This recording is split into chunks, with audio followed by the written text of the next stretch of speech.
हमारा एमसी हांस को ड्रैगन की लेयर ढूंढनी है, इससे पहले कि दो बड़े नोबल परिवार इस पर वॉर शुरू कर दें। इसीलिए वह अपनी कमजोर बॉडी को दिन ब दिन कॉम्पटन माउंटेन्स में घसीटते हुए आगे बढ़ रहा है। दिखावा करता है कि वो बस जमीन का सर्वे कर रहा है, लेकिन असल में वह चुपचाप लेयर की तलाश कर रहा है, क्योंकि अगर उसके सर्वेंट्स को सच पता चल गया तो रूमर बहुत तेजी से फैल सकता है। घंटों सर्च करने के बाद हांस थक चुका है और वापस लौटने ही वाला होता है। तभी सोचों में डूबा हुआ उसका पैर फिसलता है। वह क्लिफ से नीचे गिर जाता है। सीने में तेज दर्द फट पड़ता है, हड्डियां चटकती हैं। वह आधे रास्ते में अटका हुआ है, खून से लथपथ और बिल्कुल अकेला। उसे पूरा यकीन है कि अब वो मरने वाला है। तभी उसकी नजर जाती है चट्टान की दीवार में छिपा हुआ एक ओपनिंग। वह घिसटते हुए अंदर जाता है और एक चौड़ा हॉल देखता है, जिसके बीचों बीच जमीन पर एक चमकता हुआ गोल्डन सर्कल बना है। जैसे ही वह उसमें कदम रखता है, उसके घाव भर जाते हैं और टूटी पसलियां ठीक हो जाती हैं। लेयर के अंदर गहराई में हांस को एक गोल्डन ड्रैगन मिलता है, और जैसे ही वह उसे छूता है, तेज रोशनी उसमें भर जाती है, उसे एक ड्रैगन हार्ट और नई पावर दे जाती है। लेकिन इससे पहले कि वह ये सब पाए, कॉम्पटन माउंटेन रेंज में मौजूद एक मिलिट्री कैंप में रिपोर्ट्स आती हैं कि भारी बारिश की वजह से स्काउटिंग ऑपरेशंस में दिक्कत हो रही है। हालांकि नॉर्थ ईस्ट दिशा से लाइट्स दिखने की खबर भी मिली है। साफ विजिबिलिटी न होने की वजह से सोल्जर्स मान लेते हैं कि ये लाइट्स मक्कार्थी के आदमियों की होंगी। इस कैंप का नेतृत्व कर रहा है एड्रियन वॉन कालिस्टा, जो काउंट ऑफ कालिस्टा है। ये रिपोर्ट मिलने के बाद काउंट खुद जानकारी वेरीफाई करने के लिए खड़ा हो जाता है। इस बीच सोल्जर्स पहले से ही अपनी हालत को लेकर शिकायत कर रहे हैं। वो किसी और की जमीन पर सिर्फ एक ड्रैगन जैसी रेयर चीज के लिए इतना कष्ट झेल रहे हैं। ऊपर से ये सब इसलिए हो रहा है ताकि काउंट टाउन्स और ड्यूक्स की नजर में फेवर पा सके। अफवाह ये भी है कि काउंट एक वेस्ट है, लेकिन सोल्जर्स को तसल्ली है कि कम से कम उसमें लड़ाई लीड करने की काबिलियत तो है, पर उन्हें नहीं पता कि वो गलत हैं। बैटल हेलमेट के नीचे जो इंसान है वो असल में कलिस्टा नहीं है। वो हमारा एमसी हांस है, जो बचपन से कलिस्टा की सेवा करता आ रहा है। पहले वो होमवर्क में मदद करता था, लेकिन जल्द ही उसे स्वॉर्ड प्ले और बाकी चीजें सीखने को मजबूर किया गया। एड्रियन के पिता की मौत के बाद हांस पर काउंटी का मैनेजमेंट और दूसरे काम डाल दिए गए। धीरे धीरे हांस एड्रियन का डबल बन गया, जबकि असली एड्रियन शराब और औरतों में डूबा रहता था। और अब बैटलफील्ड में भी असली एड्रियन की जगह हंस ही है। हंस ने ये सब किस्मत मानकर स्वीकार कर लिया था, लेकिन उसने कभी नहीं सोचा था कि उसे सच में युद्ध के मैदान में जाना पड़ेगा। हांस और सोल्जर्स आखिरकार उस जगह पहुंचते हैं जहां स्काउट्स ने लाइट्स देखी थीं। विजिबिलिटी इतनी खराब है कि एक सोल्जर वापस कैंप लौटने का सुझाव देता है, लेकिन हांस आम लोगों की जिंदगी और मरने के बाद के लाइफ के बारे में सोचों में खोया हुआ है। जैसे ही वो लौटने की तैयारी करते हैं, अचानक एक सोल्जर को मार गिराया जाता है। तभी सबको समझ आता है कि वो एम्बुश में फंस चुके हैं। अफरा तफरी में हांस को पीछे से एक स्पीयर भेद देता है। वो जमीन पर गिर पड़ता है, सोचता हुआ कि क्या यही उसका अंत है। उसे यकीन नहीं होता कि वो किसी और का स्टैंड इन बनकर ही मरने वाला है। धीरे धीरे बेहोशी में जाते हुए वो सोचता है कि क्या कोई दूसरी जिंदगी भी होती है, जहां वो किसी और की जगह नहीं बल्कि खुद बनकर जी सके। इसी सोच के साथ हांस आंखें बंद कर लेता है और सब खत्म हो जाता है। अचानक हांस आंखें खोलता है और देखता है कि एक मेड, मेलिंड, उसके सामने घुटनों के बल बैठी रो रही है। उसे समझ नहीं आता कि मेड यहाँ क्यों है और वो इतनी छोटी भी क्यों लग रही है। हांस चौंक जाता है जब मेड उसे माय लॉर्ड कहकर भीख मांगती है। तभी उसकी नजर अपने हाथ में पकड़े विप पर जाती है और चारों ओर देखकर उसे एहसास होता है कि वो एक रॉयल और बेहद खूबसूरत कमरे में है। वो आईने में देखता है और काउंट कलिस्टा का चेहरा दिखता है। वह तुरंत हाथ से केन गिरा देता है और अपना चेहरा पकड़ लेता है कि कहीं वो सपना तो नहीं देख रहा। वो दया भरी आंखों से मिलीन की तरफ बढ़ता है, लेकिन मिलीन डर के मारे हाथ उठा लेती है, जैसे उसे मारा जाएगा। हंस रुक जाता है और उससे पूछता है कि अभी कौन सा साल है। मिलीन जवाब देती है कि साल 853 है। ये सुनकर हांस को जोर का झटका लगता है और उसे सब समझ आने लगता है। वो किसी तरह काउंट कलिस्टा के शरीर में आ गया है, अपने पुराने मास्टर के, और इसके साथ ही समय 15 साल पीछे चला गया है। यकीन न करते हुए हांस बिस्तर पर गिर पड़ता है, सोचता हुआ कि यह हकीकत है या सपना। वो एक शानदार कमरे में है, चारों तरफ चमकती चीजें हैं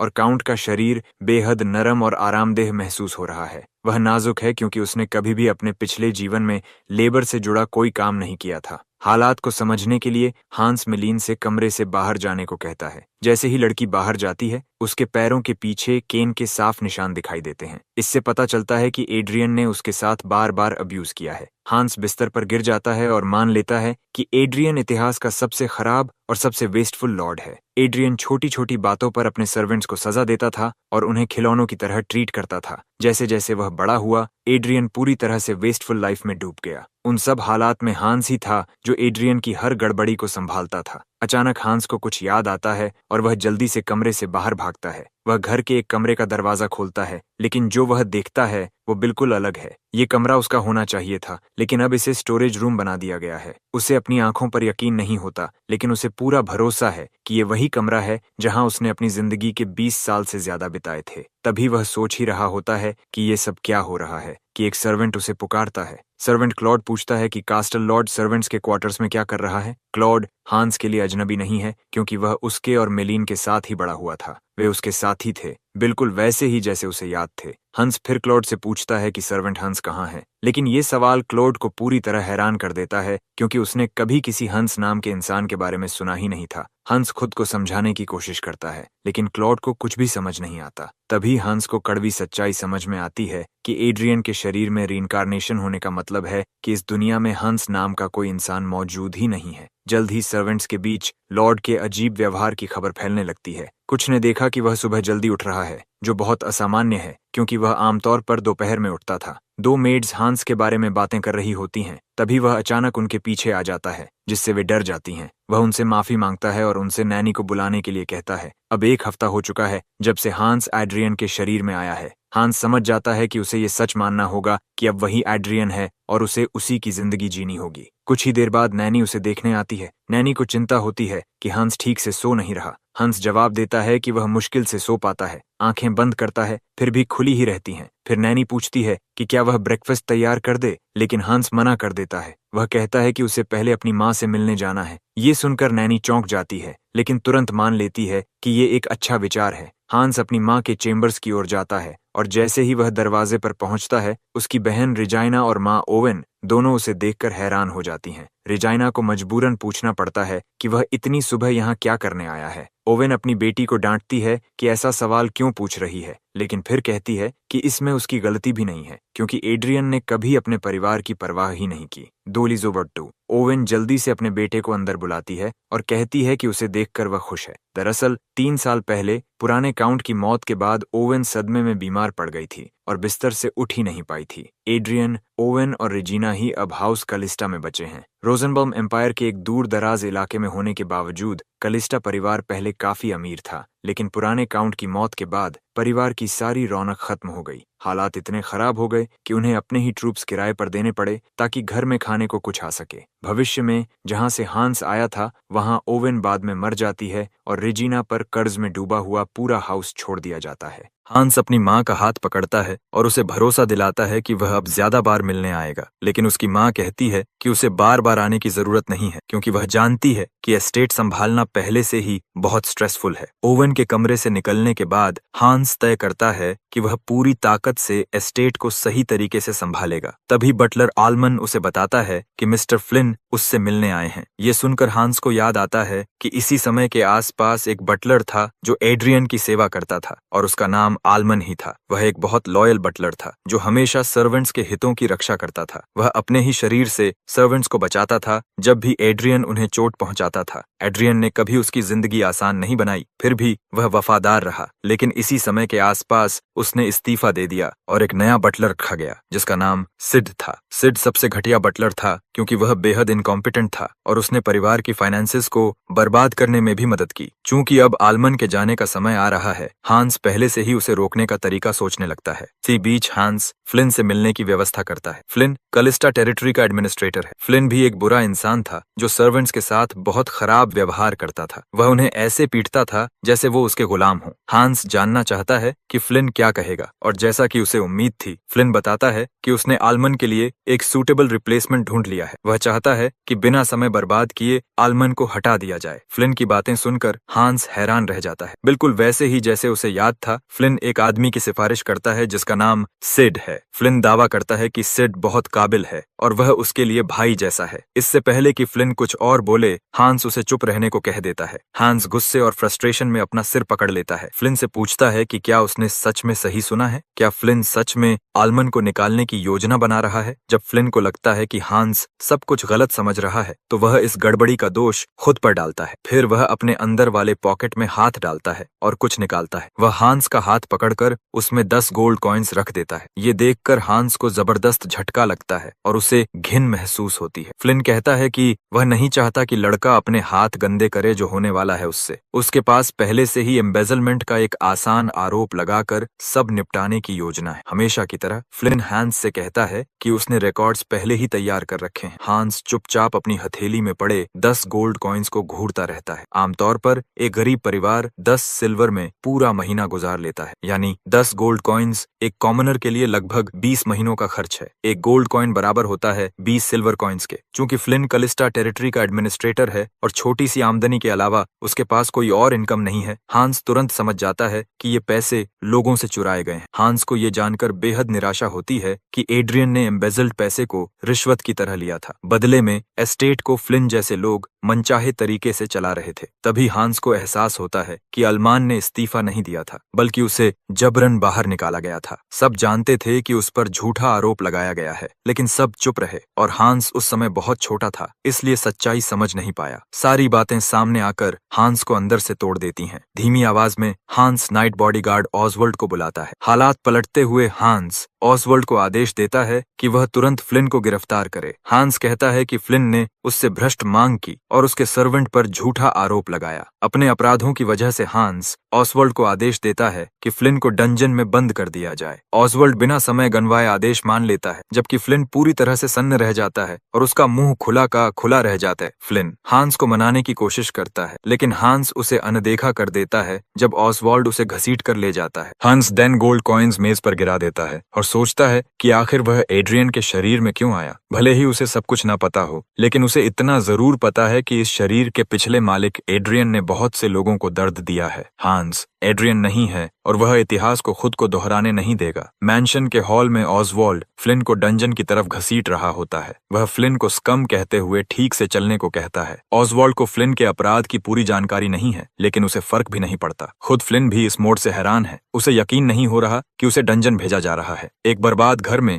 जहां नेता वेस्टफुल है, ऑसवर्ल्ड ही आखिरी नाइट बचा है। फ्लिन हमेशा एड्रियन को सबसे बड़ा बेवकूफ मानता था, क्योंकि उसे मैनिपुलेट करना आसान था। अब जब फ्लिन गिरफ्तार हो चुका है तो वह सोचता है कि क्या एड्रियन में आखिरकार थोड़ा सा प्राइड आ गया है, लेकिन उसे नहीं पता कि एड्रियन के शरीर में अब वो पुराना मूर्ख एड्रियन नहीं बल्कि हांस है। फिर भी फ्लिन को लगता है कि हांस को इसका अंजाम भुगतना पड़ेगा, क्योंकि दुनिया फूलों की सेज नहीं है। ऑसवर्ल्ड फ्लिन को डंजन में घसीट कर ले जाता है और गुस्से में उसे सेल के अंदर फेंक देता है, बिना उसके पुराने पद की कोई परवाह किए। यहाँ तक कि फ्लिन को भी पूछना पड़ता है कि क्या ऑसवर्ल्ड उसके साथ कुछ ज्यादा ही सख्ती नहीं कर रहा, लेकिन ऑसवर्ल्ड उसे चुप रहने को कहता है जब तक उसका फैसला लॉर्ड नहीं सुना देता। ऑसवर्ल्ड के बारे में जानने के लिए वह एक ऐसे नाइट का बेटा है जिसने पिछले काउंट की सेवा की थी, और जब सारे नाइट्स चले गए तब भी वही अकेला रुका, क्योंकि वह वफादार है। अपनी सेल के अंदर फ्लिन को लगता है कि उसमें अभी भी इतनी काबिलियत है कि वह लॉर्ड को मीठी बातों में फंसाकर अपनी मर्जी के मुताबिक काम करवा सके। वह योजना बनाता है कि वह लॉर्ड को मैनिपुलेट करेगा और उससे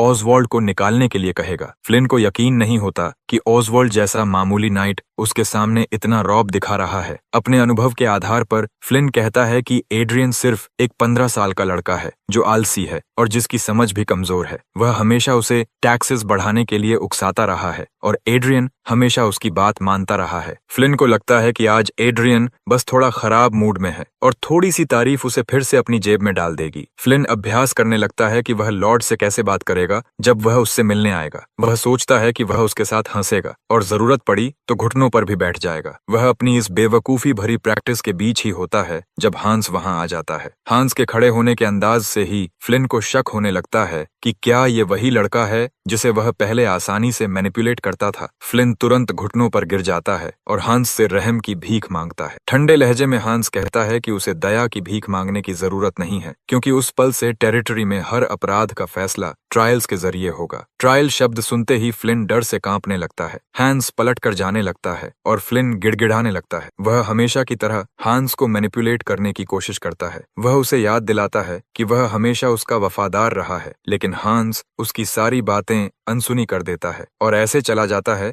जैसे उसे कुछ सुनाई ही नहीं दे रहा। फ्लिन पहले एक कॉमनर था, लेकिन धीरे धीरे तरक्की करके कलिस्टा टेरिटरी का एडमिनिस्ट्रेटर बन गया था। लोग उसे बहुत अहम मानते थे, लेकिन अब वही फ्लिन एक जज के सामने अदालत में खड़ा है। उस पर ब्राइबरी, एम्बेजलमेंट और ब्रीच ऑफ ट्रस्ट के आरोप लगाए जाते हैं। इन अपराधों की वजह से उस पर एसेट्स कॉन्फिस्केशन और इम्प्रिजनमेंट का खतरा मंडरा रहा है। फ्लिन का ट्रायल पूरे टेरिटरी के लोगों के लिए एक बड़ा झटका होता है और यह लापरवाह एडमिनिस्ट्रेटर्स के लिए एक चेतावनी भी बन जाता है। घर के सर्वेंट्स भी इस ट्रायल से हैरान हैं, क्योंकि बहुत लंबे समय बाद इस जमीन पर कोई मुकदमा हुआ है। हांस अपने सर्वेंट्स को इकट्ठा करता है और उनमें से कुछ पहले से ही डरे हुए हैं कि शायद उन्हें सजा मिलने वाली है। अल्मन बताता है कि सारे सर्वेंट्स आ चुके हैं और दया भरी आवाज में हांस उनसे पूछता है कि अब तक उसने एक लॉर्ड के रूप में कैसा काम किया है। चूंकि सर्वेंट्स उसके सबसे करीब हैं, उसे लगता है कि वही सबसे बेहतर जवाब दे सकते हैं। ये सवाल सर्वेंट्स को चौंका देता है, क्योंकि उन्हें समझ नहीं आता कि लॉर्ड आखिर करना क्या चाहता है। उन्हें बस यही उम्मीद होती है कि कहीं उन्हें मारा या पीटा ना जाए। कुछ देर इंतजार के बाद जब कोई जवाब नहीं मिलता तो हांस खुद बोलना शुरू करता है। जो वह आगे कहता है उससे कमरे में मौजूद हर कोई सन्न रह जाता है। हांस सिर झुकाता है और सर्वेंट से माफी मांगता है। वह मानता है कि उसने छोटी छोटी बेवकूफी भरी बातों पर गुस्सा निकाला और उन्हें दर्द पहुंचाया। सर्वेंट्स आपस में फुसफुसाने लगते हैं कि आखिर हो क्या रहा है। हांस आगे कहता है, एक माफी उसके सारे पुराने गुनाह नहीं मिटा सकती, लेकिन वह बस सर्वेंट्स से अपने रिश्ते सुधारना चाहता है। वह जोड़ता है कि उसने घर को चलाने में गैर जिम्मेदाराना व्यवहार दिखाया है, लेकिन वह उन्हें भरोसा दिलाता है कि अब से वह कलिस्ता को उनके लिए रहने की बेहतर जगह बनाएगा और इसकी शुरुआत वह अपने ही कासल के लोगों का ख्याल रखकर करेगा। हांस कहता है कि वह सब कुछ ठीक करने की कोशिश करेगा, भले ही शुरुआत में हालात थोड़े केओटिक हों, लेकिन वह सर्वेंट्स से कहता है कि वे उस पर भरोसा करें और उसका साथ दें। ये सब सुनकर सर्वेंट्स पूरी तरह शॉक और डिसबिलीफ में रह जाते हैं। मीटिंग के बाद क्लॉड और मेलीन इस अचानक बदलाव के बारे में बात करते हैं। मेलीन कहती है कि कुछ दिन पहले तक लॉर्ड ने उसे मारा था, लेकिन अब वह बिल्कुल अलग बर्ताव कर रहा है। वह सोचती है कि क्या कोई इंसान इतने कम समय में सच में बदल सकता है। हांस के चेम्बर्स के अंदर वह आलमन को उसके अच्छे काम के लिए धन्यवाद देता है और कहता है कि वह अब जा सकता है, लेकिन अल्मान रुक जाता है और हांस के सामने सिर झुकाकर उसका शुक्रिया अदा करता है। अल्मान जो कर रहा होता है उसे देखकर हांस हैरान रह जाता है और अल्मान बताता है कि उसे पता है कि लॉर्ड ने उसका साथ दिया था जब फ्लिन उस पर झूठा आरोप लगाने की कोशिश कर रहा था। हांस तुरंत अल्मन से कहता है कि वह अपना सिर उठाए, यह याद दिलाते हुए कि वे इतने लंबे समय से साथ हैं और उसने बस वही किया जो सही था। फिर हांस अल्मन का हाथ पकड़ता है और उससे कहता है कि अगर अगली बार कोई भी उसे झूठे आरोप में फंसाने की कोशिश करे तो वह सीधे उसे आकर बताए। हांस की ये बातें सुनकर अल्मन को मानना पड़ता है कि लॉर्ड सच में बदल चुका है। अल्मन पिछले 10 सालों से लॉर्ड की सेवा कर रहा है और भले ही लॉर्ड का रूप वही है, लेकिन अल्मन को लगता है कि वह अब पूरी तरह अलग इंसान है। अपनी नई सोच के कारण अल्मन हांस के प्रति अपनी वफादारी की कसम खाता है और कहता है कि वह अब हमेशा उसका साथ देगा। उसी दिन बाद में हांस अपने कमरे की खिड़की के पास खड़ा होता है। वह अब तक हुई सारी बातों के बारे में सोचता है। उसे एहसास होता है कि उसे सिर्फ दूसरी जिंदगी ही नहीं मिली, बल्कि काउंट कालिस्टा का नोबल टाइटल भी मिल गया है। अब हांस पूरे कालिस्टा टेरिटरी को कंट्रोल करता है। इसके अलावा उसके पास फ्यूचर के 15 सालों का नॉलेज भी है। अच्छी बात यह है कि उसे एस्टेट चलाने का अनुभव पहले से है, क्योंकि पिछले जीवन में वही सब संभालता था। इसी नॉलेज को वह अपने फायदे के लिए इस्तेमाल करना चाहता है। पहला कदम यह है कि वह उन लोगों की रक्षा करे जो उसके अपने हैं। इनमें उसका बचा हुआ परिवार और सर्वेंट्स शामिल हैं। वह चाहता है कि इस जमीन पर हर कोई बिना स्टेटस की जंजीरों में बांधे अपनी जिंदगी जी सके, लेकिन हांस जानता है कि ये सब तब तक मुमकिन नहीं है जब तक टेरिटरी को बेहतर ना बनाया जाए। हांस गहराई से सोचने लगता है कि फ्यूचर से मिली कौन सी जानकारी उसकी इसमें मदद कर सकती है। तभी उसे ड्रैगन लेयर की अफवाहें याद आती हैं। ये सोचते ही हांस का चेहरा खुशी से चमक उठता है, क्योंकि उसे लगता है कि उसने असली जैकपॉट पकड़ लिया है, यानी वही ड्रैगन लेयर जिसे उसे ढूंढना है। इस एहसास के बाद हांस तुरंत हरकत में आ जाता है। वह अपने सर्वेंट्स को ऑर्गेनाइज करता है और ड्रैगन लेयर की तलाश शुरू कर देता है। कई दिनों तक खोज करने के बाद भी कोई नतीजा नहीं मिलता तो ओसवर्ल्ड हांस से आराम करने को कहता है, क्योंकि वह बेहद थका हुआ लग रहा होता है। लेकिन हांस रुकने को तैयार नहीं होता। वह सिर्फ ओसवर्ल्ड से पानी की एक पाउच लेता है और उसे पी जाता है। वह सबसे माफी मांगता है कि उन्हें इतनी मेहनत करनी पड़ रही है। कई दिन हो चुके हैं जब से हांस अपने सर्वेंट्स के साथ टेरिटरी का निरीक्षण कर रहा है और और उसका रुकने का कोई इरादा नहीं है। सर्वेंट्स के लिए वह सिर्फ जमीन की जांच कर रहा है, लेकिन असल में वह चुपचाप ड्रैगन लेयर खोज रहा है। ड्रैगन्स को सबसे शक्तिशाली क्रीचर्स और सबसे बुद्धिमान डिवाइन बीइंग्स माना जाता है। हर ड्रैगन लगभग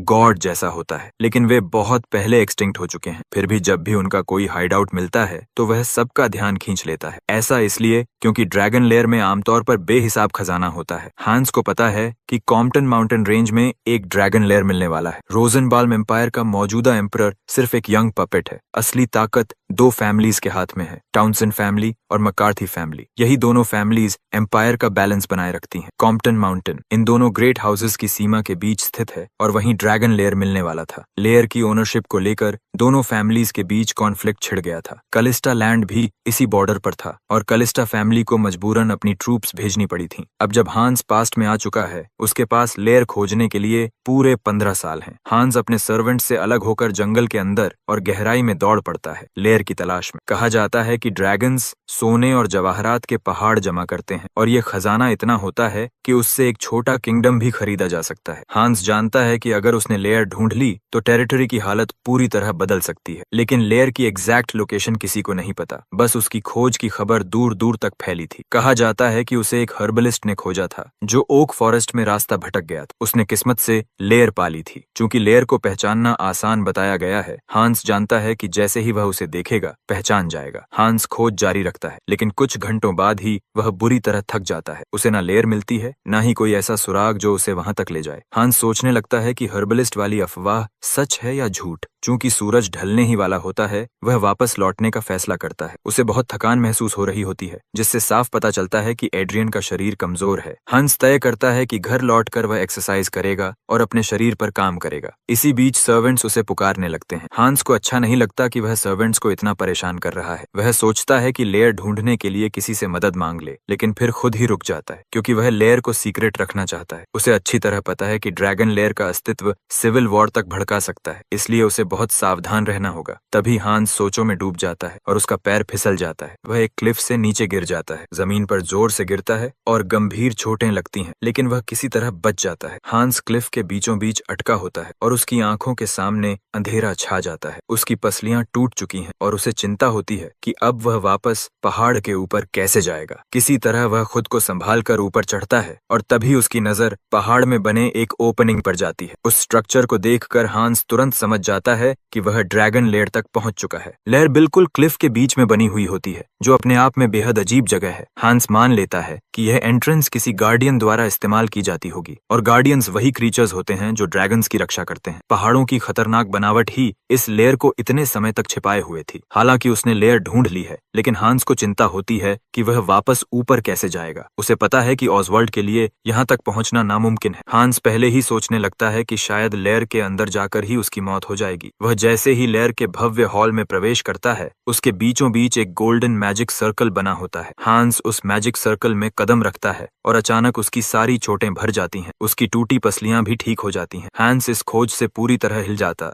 क्योंकि लेयर को तो खाली बताया गया था। वह सोचता है कि शायद पूरी जगह ही हीलिंग मैजिक से एन्चेंटेड है। हांस इस बात से बेहद प्रभावित होता है, क्योंकि वह जानता है कि सिर्फ हीलिंग मैजिक की खोज से ही यह लेयर पहले से ही बहुत कीमती बन चुकी है। हांस थोड़ी देर के लिए अपने ख्यालों में खो जाता है, लेकिन फिर खुद को झटका देकर वापस रियलिटी में लाता है। हांस तय करता है कि वह लेयर को पूरी तरह एक्सप्लोर करेगा और समझेगा कि इसमें क्या क्या है। लेयर मिलने के बाद हांस समझ जाता है कि यह उसके लिए सबसे बड़ा एसेट बनने वाला है, खासकर एक ऐसे इंसान के लिए जो पास्ट में किसी और के शरीर में लौटा है। थोड़ी ही देर में हांस को 4 दरवाजे मिलते हैं जो बीच के हिस्से से जुड़े हुए लगते हैं। लेयर की बनावट देखकर हांस हैरान हो जाता है, क्योंकि यह बिल्कुल चींटियों के बिल जैसी बनी हुई है। वह आगे बढ़ता है और उसे एक कमरा मिलता है जो लाइब्रेरी जैसा लगता है। चूंकि ड्रैगन्स कभी कभी इंसानों का रूप भी लेते हैं, हांस मान लेता है कि शायद ड्रैगन इंसानी सुखों का आनंद लेने के लिए पढ़ता होगा। अब तक जो उसने देखा है उससे हांस समझ जाता है कि लेयर इंसानों के रहने की जगह जैसी बनाई गई है, क्योंकि इसमें बेडरूम, स्टडी और ड्रेसिंग रूम तक मौजूद हैं। अभी तक उसे वैसा बड़ा खजाना नहीं मिला जैसा अफवाहों में बताया गया था, लेकिन हांस को भरोसा है कि लेयर की असली कीमत धीरे धीरे सामने आएगी। अभी तक सबसे काम की चीज उसे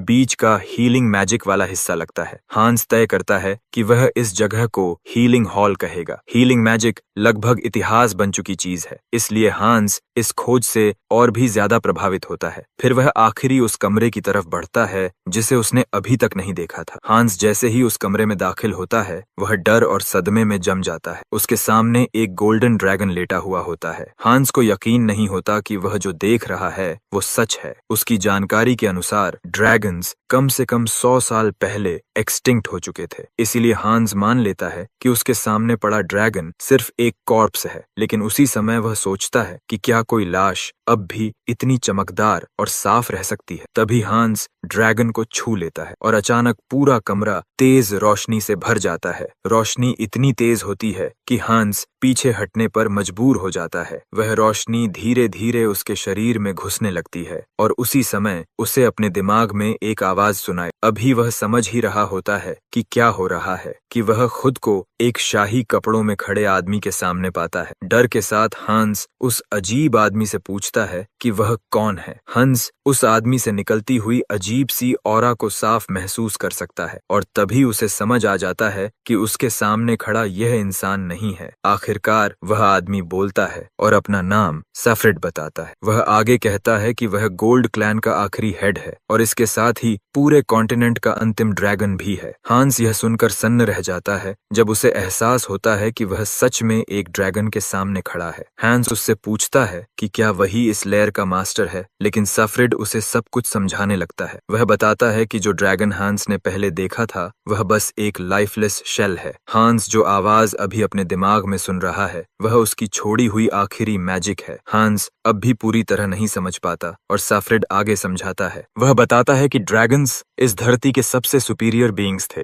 लेकिन समय के साथ वे आपसी राइवलरी और कॉन्फ्लिक्ट्स में खत्म होते चले गए। आखिर में सफ्रेड ही पूरे कॉन्टिनेंट का आखिरी ड्रैगन बचा। ड्रैगन्स स्वभाव से अकेले रहते हैं, इसलिए अकेलापन उसके लिए कोई बड़ी बात नहीं थी, लेकिन वह यह सहन नहीं कर सकता था कि उसके मरने के बाद ड्रैगन मैजिक हमेशा के लिए गायब हो जाए। इसी वजह से उसने एक बड़ा फैसला लिया कि वह अपना ज्ञान और लेगेसी उस इंटेलिजेंट इंसान को सौंपेगा जो किस्मत से उसकी लेयर तक पहुंचेगा और ड्रैगन मैजिक को आगे बढ़ाएगा। सफ्रेड बताता है कि उसकी मौत साल 354 में हुई थी और जो स्पेल उसने बनाया था वह उसकी मौत के बाद 500 साल तक चलने वाला था। अगर इन 500 सालों में कोई उसे नहीं ढूंढ पाता तो उसकी लाश मिट्टी बन जाती और ड्रैगन मैजिक इतिहास से हमेशा के लिए खो जाती। सफ्रेड कहता है कि वह ऐसा नहीं चाहता था, लेकिन वह इसे किस्मत मानकर स्वीकार कर लेता। पर अब वह शुक्रगुजार है कि हांस, जो अब उसका सक्सेसर है, उसे ढूंढ पाया। सफ्रेड चाहता है कि मैजिक आने वाली पीढ़ियों तक इस दुनिया में बनी रहे। हांस विरोध करता है और कहता है कि उसे मैजिक का कोई ज्ञान नहीं है। वह जोड़ता है कि अब दुनिया में बहुत कम मेजेस बचे हैं, इसलिए उसके लिए मैजिक सीखना बेहद मुश्किल होगा। यह सुनकर सफ्रीद हंस पड़ता है, जिससे हांस सोच में पड़ जाता है कि ड्रैगन को इसमें मजाक क्या लग रहा है। सफ्रीद हांस को याद दिलाता है कि उसे उसका सक्सेसर चुना गया है और वह हांस की दाईं छाती की ओर इशारा करता है। जैसे ही वह हांस को छूता है, हांस खुद को वापस लेयर में पाता है। हांस सोचने लगता है कि क्या देखा वह सिर्फ कोई इल्यूजन था या सपना। वह कमरे में चारों तरफ देखता है और पाता है कि ड्रैगन का शरीर पूरी तरह से नष्ट हो चुका है। तभी हांस को एहसास होता है कि उसे एक ड्रैगन हार्ट दिया गया है जो उसकी दाईं छाती में मौजूद है। अपने इंसानी दिल के अलावा हांस को एक और प्रेजेंस महसूस होती है, जैसे धुंधली सी धुआं, लेकिन बेहद शक्तिशाली मैजिक का स्रोत। इसी के साथ सफ्रेड का ज्ञान उस नए दिल के जरिए हांस में भरने लगता है। हांस को एक साथ बहुत सारी जानकारी मिलती है जिसे वह अभी पूरी तरह समझ नहीं पाता, लेकिन एक बात को लेकर वह बिल्कुल पक्का है और वो यह कि अब वह ड्रैगन टंग मैजिक इस्तेमाल कर सकता है। इंसानों को जहां लंबे इनकैंटेशंस और एक्टिवेशन वर्ड्स की जरूरत होती है, वहीं ड्रैगन टंग मैजिक सिर्फ एक ट्रिगर वर्ड से ही एक्टिवेट हो जाती है। चूंकि इस मैजिक को चलाने के लिए ड्रैगन हार्ट की शक्ति चाहिए, हांस को भरोसा है कि सफ्रीड द्वारा छोड़ा गया ड्रैगन हार्ट उसके लिए काफी है। ड्रैगन टंग मैजिक की मदद से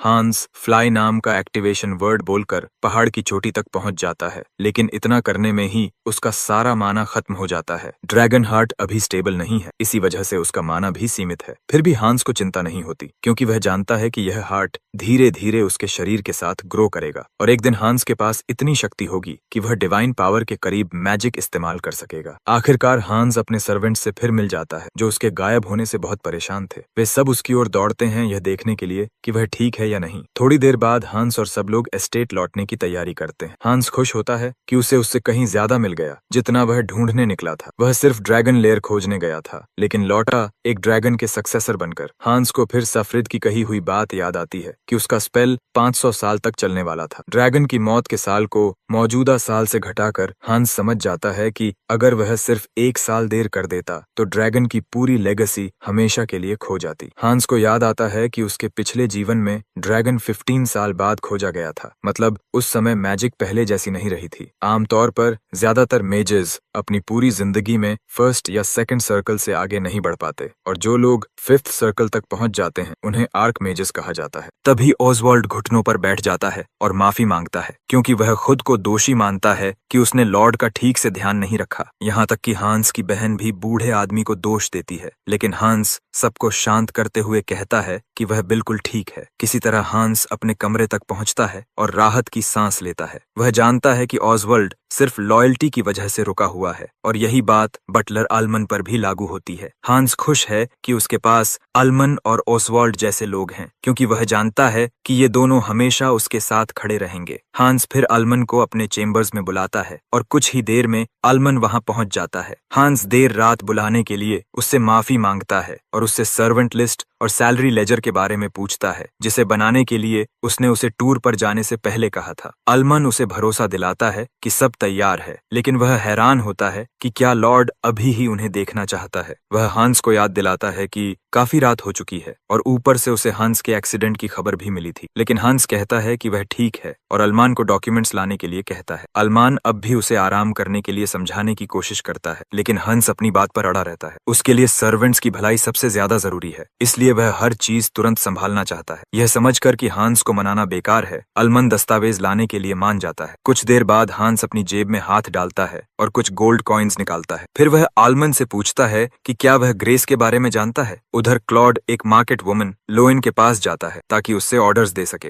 क्लॉड उसे अपनी लिस्ट देता है, जिसे देखकर वह औरत हैरान रह जाती है। क्लॉड उससे पूछता है कि क्या इतने सारे सामान की सप्लाई करना मुश्किल होगा, लेकिन लोएन जवाब देती है कि इसमें कोई दिक्कत नहीं है। वह बस खुश होकर चौंक गई थी। हांस की नई पॉलिसीज ने पूरे टेरिटोरी को बदल दिया है। टैक्सेस कम कर दिए गए हैं और एस्टेट से आने वाले ऑर्डर्स भी बढ़ गए हैं। अब इलाके के लोग मानने लगे हैं कि जिंदगी जीने लायक है, जो उन्होंने पहले कभी सोचा भी नहीं था। लोएन क्लॉड को रिसीट देती है और भरोसा दिलाती है कि वह शाम तक सामान पहुंचा देगी। हैरानी की बात यह होती है कि वह क्लॉड को जाते समय 2 सेब भी दे देती है। लोएन कहती है कि ये सेब क्लॉड की सेवा के लिए उसकी तरफ से अप्रिशिएशन है। उसे लगता है कि सर्वेंट्स की वजह से ही लॉर्ड इतना अच्छा इंसान बना है। क्लॉड खुश होकर एस्टेट लौटता है। रास्ते में उसे मेलिन मिलती है, जो हर्ब्स इकट्ठा कर रही होती है। क्लॉड बड़े गर्व से दोनों सेब पकड़कर मुस्कुरा रहा होता है। वह एक सेब मेलिन को देता है और वह हैरान होकर पूछती है कि ये कहाँ से मिला। क्लॉड बताता है कि लोएन ने दिया है, जिससे मेलिन पूरी तरह चौंक जाती है। लोएन हमेशा एक कंजूस बूढ़ी औरत मानी जाती थी, लेकिन अब सबको हैरानी हो रही है कि वह भी बदल गई है। क्लॉड फिर बताता है कि सिर्फ लोएन ही नहीं, बहुत कुछ बदल गया है। फ्लिन को सजा मिलना ही चौंकाने वाला था, लेकिन उसके साथ साथ बाकी सारे करप्ट ऑफिशियल्स को भी सजा मिली है। हांस ने खुद एस्टेट के सारे लेजर्स देखे ताकि वह हर बैड एग को बाहर निकाल सके। यहाँ तक कि जो टैक्सेस गैर कानूनी तरीके से वसूले गए थे, वे भी लोगों को वापस कर दिए गए, जिसमें सर्वेंट्स के भी शामिल थे।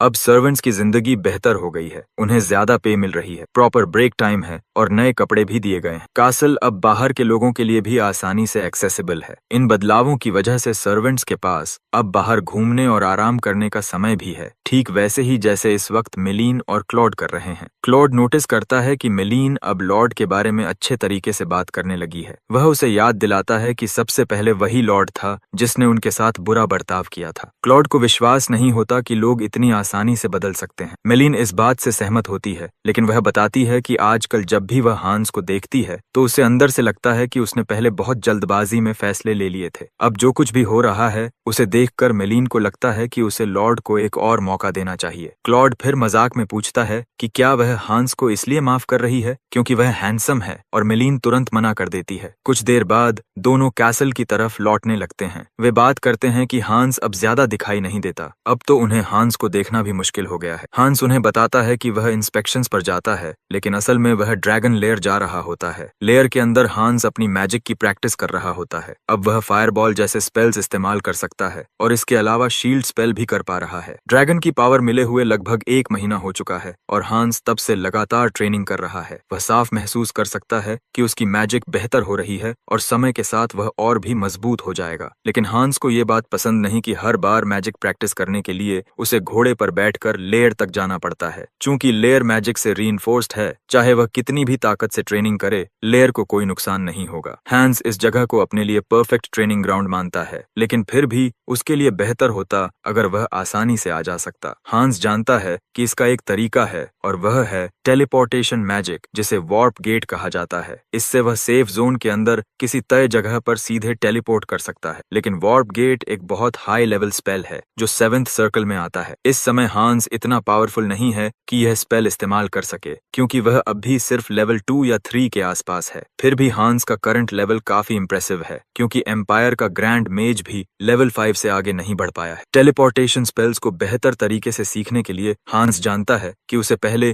3 सर्कल का शॉर्ट रेंज टेलीपोर्टेशन स्पेल सीखना होगा, जिसे ब्लिंक कहा जाता है। वह कई दिनों से इसकी कोशिश कर रहा है, लेकिन हर बार गिर जाता है। फिर हांस एक बार और कोशिश करता है और हैरानी की बात यह होती है कि इस बार स्पेल पहली बार काम कर जाता है। हांस अपनी जगह से थोड़ा आगे पहुंच जाता है। वह अपनी इस छोटी सी सफलता पर खुश ही हो रहा होता है कि अचानक सब कुछ सफेद हो जाता है। उसे ड्रैगन हार्ट से अजीब सा डिस्कम्फर्ट महसूस होता है। जब वह ऊपर देखता है तो साफ्रिड उसके सामने खड़ा होता है। ड्रैगन हांस की मेहनत की तारीफ करता है। साफ्रिड बताता है कि अब हांस बिगिनर लेवल से आगे निकल चुका है और रिवॉर्ड के तौर पर वह लेयर का एक नया हिस्सा अनलॉक कर देता है ताकि हांस और आगे बढ़ सके। वह जोड़ता है कि हंस जितना आगे बढ़ेगा उसे उतनी ही ज्यादा काम की चीजें मिलेंगी। हांस साफ्रिड से पूछता है कि उसने सारे ट्रेजर्स छुपाकर क्यों रखे थे। ड्रैगन बताता है कि यह उसका तरीका था, यह सुनिश्चित करने का कि कोई लालची इंसान लेयर के खजाने तक ना पहुंच सके। साफ्रिड हांस से कहता है कि वह लगातार ग्रो करता रहे ताकि ड्रैगन मैजिक इस दुनिया में जिंदा रह सके। साफ्रिड से बात करने के बाद हांस समझ जाता है कि ड्रैगन झूठ नहीं बोल रहा था। हांस को एक ऐसा कमरा मिलता है जो मैजिक से छुपाया गया था और उसके अंदर ढेर सारे ट्रेजर्स होते हैं। इससे यह अफवाह भी सच साबित हो जाती है कि ड्रैगन लेयर खजानों से भरी होती है। ट्रेजर्स के अलावा हांस को साफ्रिड की बात याद आती है कि जैसे जैसे वह आगे बढ़ेगा और भी खजाने अनलॉक होंगे। हांस को उस कमरे में एक किताब मिलती है जो आर्टिफैक्ट्स के बारे में होती है। आर्टिफैक्ट्स वो चीजें होती हैं जिनमें मैजिक भरी होती है और वह मैजिक हमेशा के लिए उनमें रहती है। अब आर्टिफैक्ट्स बहुत रेयर हो चुके हैं क्योंकि दुनिया में मैजिक लगभग खत्म हो चुकी है और हांस के मौजूदा लेवल पर वह खुद आर्टिफैक्ट्स बनाने में सक्षम भी नहीं है। जब वह किताबें देखता है तो उसे समझ आता है कि शेल्व्स पर रखी सारी चीजें असल में आर्टिफैक्ट्स ही हैं। उस कमरे में कुल 10 आर्टिफैक्ट्स होते हैं और हर आर्टिफैक्ट के साथ एक किताब होती है जो उसके बारे में डिटेल में बताती है। इन किताबों की मदद से हांस उन आर्टिफैक्ट्स को चुन सकता है जो उस समय उसके लिए सबसे ज्यादा यूजफुल हैं। पहला आर्टिफैक्ट जो वह चुनता है उसका नाम स्प्रिंग आफ्टरनून होता है। यह आर्टिफैक्ट एक 7th सर्कल आर्चमेज ने अपनी बीमार पत्नी के लिए बनाया था। इस आर्टिफैक्ट में हीलिंग मैजिक भरी हुई होती है। हालांकि हीलिंग मैजिक बहुत ज्यादा एफिशिएंट नहीं होती, लेकिन इस आर्टिफैक्ट का इफेक्ट वाइटैलिटी को बढ़ाता है और हांस जानता है कि यह उसकी बीमार माँ के लिए बहुत फायदेमंद होगा। दूसरा आर्टिफैक्ट जो हांस चुनता है उसका नाम डांस ऑफ शैडोज है। यह आर्टिफैक्ट रेड ड्रैगन बैरिस्टस्टीन द्वारा बनाया गया था। देखने में यह आर्टिफैक्ट काफी सिंपल लगता है, लेकिन इसका असर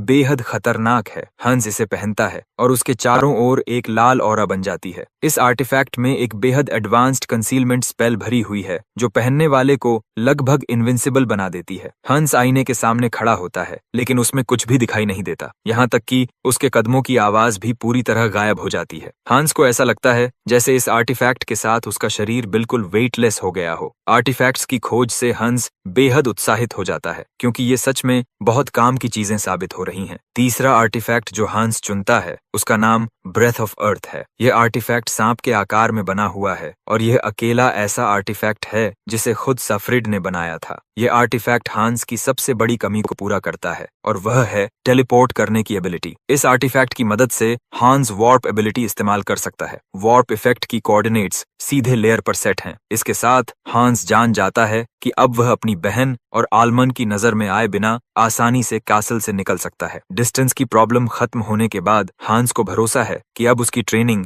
पहले से कहीं ज्यादा आसान हो जाएगी। हांस मानता है कि वह अब तक की ट्रेनिंग का हर पल एंजॉय कर रहा है। दिन की ट्रेनिंग के बाद हांस अपने घोड़े पर बैठता है और वापस कासल की तरफ निकल पड़ता है। उसे अच्छी तरह पता है कि यह उसका आखिरी सफर होगा माउंटेन कॉम्पटन तक, क्योंकि अब उसके पास टेलीपोर्ट करने वाला आर्टिफैक्ट है। हांस को राहत मिलती है कि पहाड़ सुनसान है, लेकिन वह यह सोच ही रहा होता है कि तभी उसे सामने ट्रूप्स दिख जाते हैं। पहाड़ों पर सोल्जर्स देखकर हांस चौंक जाता है। हांस खुद को टेरिटरी का लॉर्ड बताता है और ट्रूप लीडर से पूछता है कि उसने बिना सूचना दिए किसी और की जमीन में सोल्जर्स क्यों भेजे। सैनिकों का नेतृत्व कर रहा नाइट हांस से बेहद रूखे तरीके से बात करता है और उसे एक बच्चा कहकर बुलाता है। वह दावा करता है कि उसने कलिस्टा के लॉर्ड के बारे में जो सुना था कि वह एक बच्चा है, वह सब सच निकला। फिर वह अपना परिचय देता है, काउंट पीट रॉस, फर्स्ट इंपीरियल नाइट्स का कमांडर। हांस को पीट का उसे बच्चा कहना बिल्कुल पसंद नहीं आता। हांस पीट को याद दिलाता है कि भले ही वह कैपिटल से आया हो, लेकिन वे दोनों काउंट्स हैं और उनका रैंक और अथॉरिटी बराबर है। रिवाज के मुताबिक उन्हें उम्र का फर्क होने के बावजूद एक दूसरे से सम्मान से बात करनी चाहिए। पीट यह देखकर हैरान रह जाता है कि हांस बिना डरे उसे चैलेंज कर रहा है। इसके बाद हांस उससे पूछता है कि वह कलिस्टा में आखिर आया क्यों है। पीट कहता है कि उसके पास ज्यादा समय नहीं है, इसीलिए वह सीधे मुद्दे पर आता है। पीट बताता है कि काउंट ऑफ रॉड्रिगेज ने रिबेलियन शुरू कर दी है। वह और उसके सोल्जर्स उस काउंट का पीछा कर रहे हैं ताकि उसे पकड़कर एग्जीक्यूट किया जा सके। पीट एम्परर की मुहर लगी हुई एक चिट्ठी निकाल कर दिखाता है ताकि साबित कर सके कि वह झूठ नहीं बोल रहा। रॉयल डिक्री के अनुसार हांस को भी उनके साथ कोऑपरेट करना होगा और कलिस्टा की रिसोर्सेज का इस्तेमाल करके उस आदमी को ढूंढने में मदद करनी होगी। जैसे ही हांस यह नाम सुनता है, उसे याद आ जाता है कि वह लाकिया दे रोड्रिगेज को जानता है। लाकिया एक युवा लड़का था जो 16 साल की उम्र में ही सबसे बड़ा सोर्ड प्रोडिजी बन गया था और जल्दी ही सोर्ड मास्टर के रैंक तक पहुंच गया था। लेकिन वह अपने परिवार के ट्रीजन में फंस गया और उसका अंत बेहद दुखद हुआ। कहा जाता है कि लाकिया और एम्परर बचपन से ही बहुत अच्छे दोस्त थे। सब कुछ तब बदल गया जब वह युवा राजकुमार एम्परर बना। दो बड़ी फैमिलीज मैकार्थी और टाउनसेंड ने उस भोले भाले एम्परर को अपने हिसाब से चलाना शुरू कर दिया। उन्होंने उन लोगों को हटाना शुरू कर दिया जो एम्परर का साथ देते थे। उसी समय रॉड्रिगेज पर झूठा आरोप लगाया गया। वह उसी दौरान मर गया, लेकिन 5 साल बाद यह सामने आया कि वह पूरी तरह निर्दोष था। उसके सारे आरोप हटा दिए गए, लेकिन तब तक बहुत देर हो चुकी थी क्योंकि उसका पूरा परिवार खत्म हो चुका था। उसके बाद सिर्फ एम्पायर का शोक बचा था, एक मासूम आत्मा और एक युवा जीनियस के लिए जो पावर स्ट्रगल का शिकार बन गया था। यह सब जानते हुए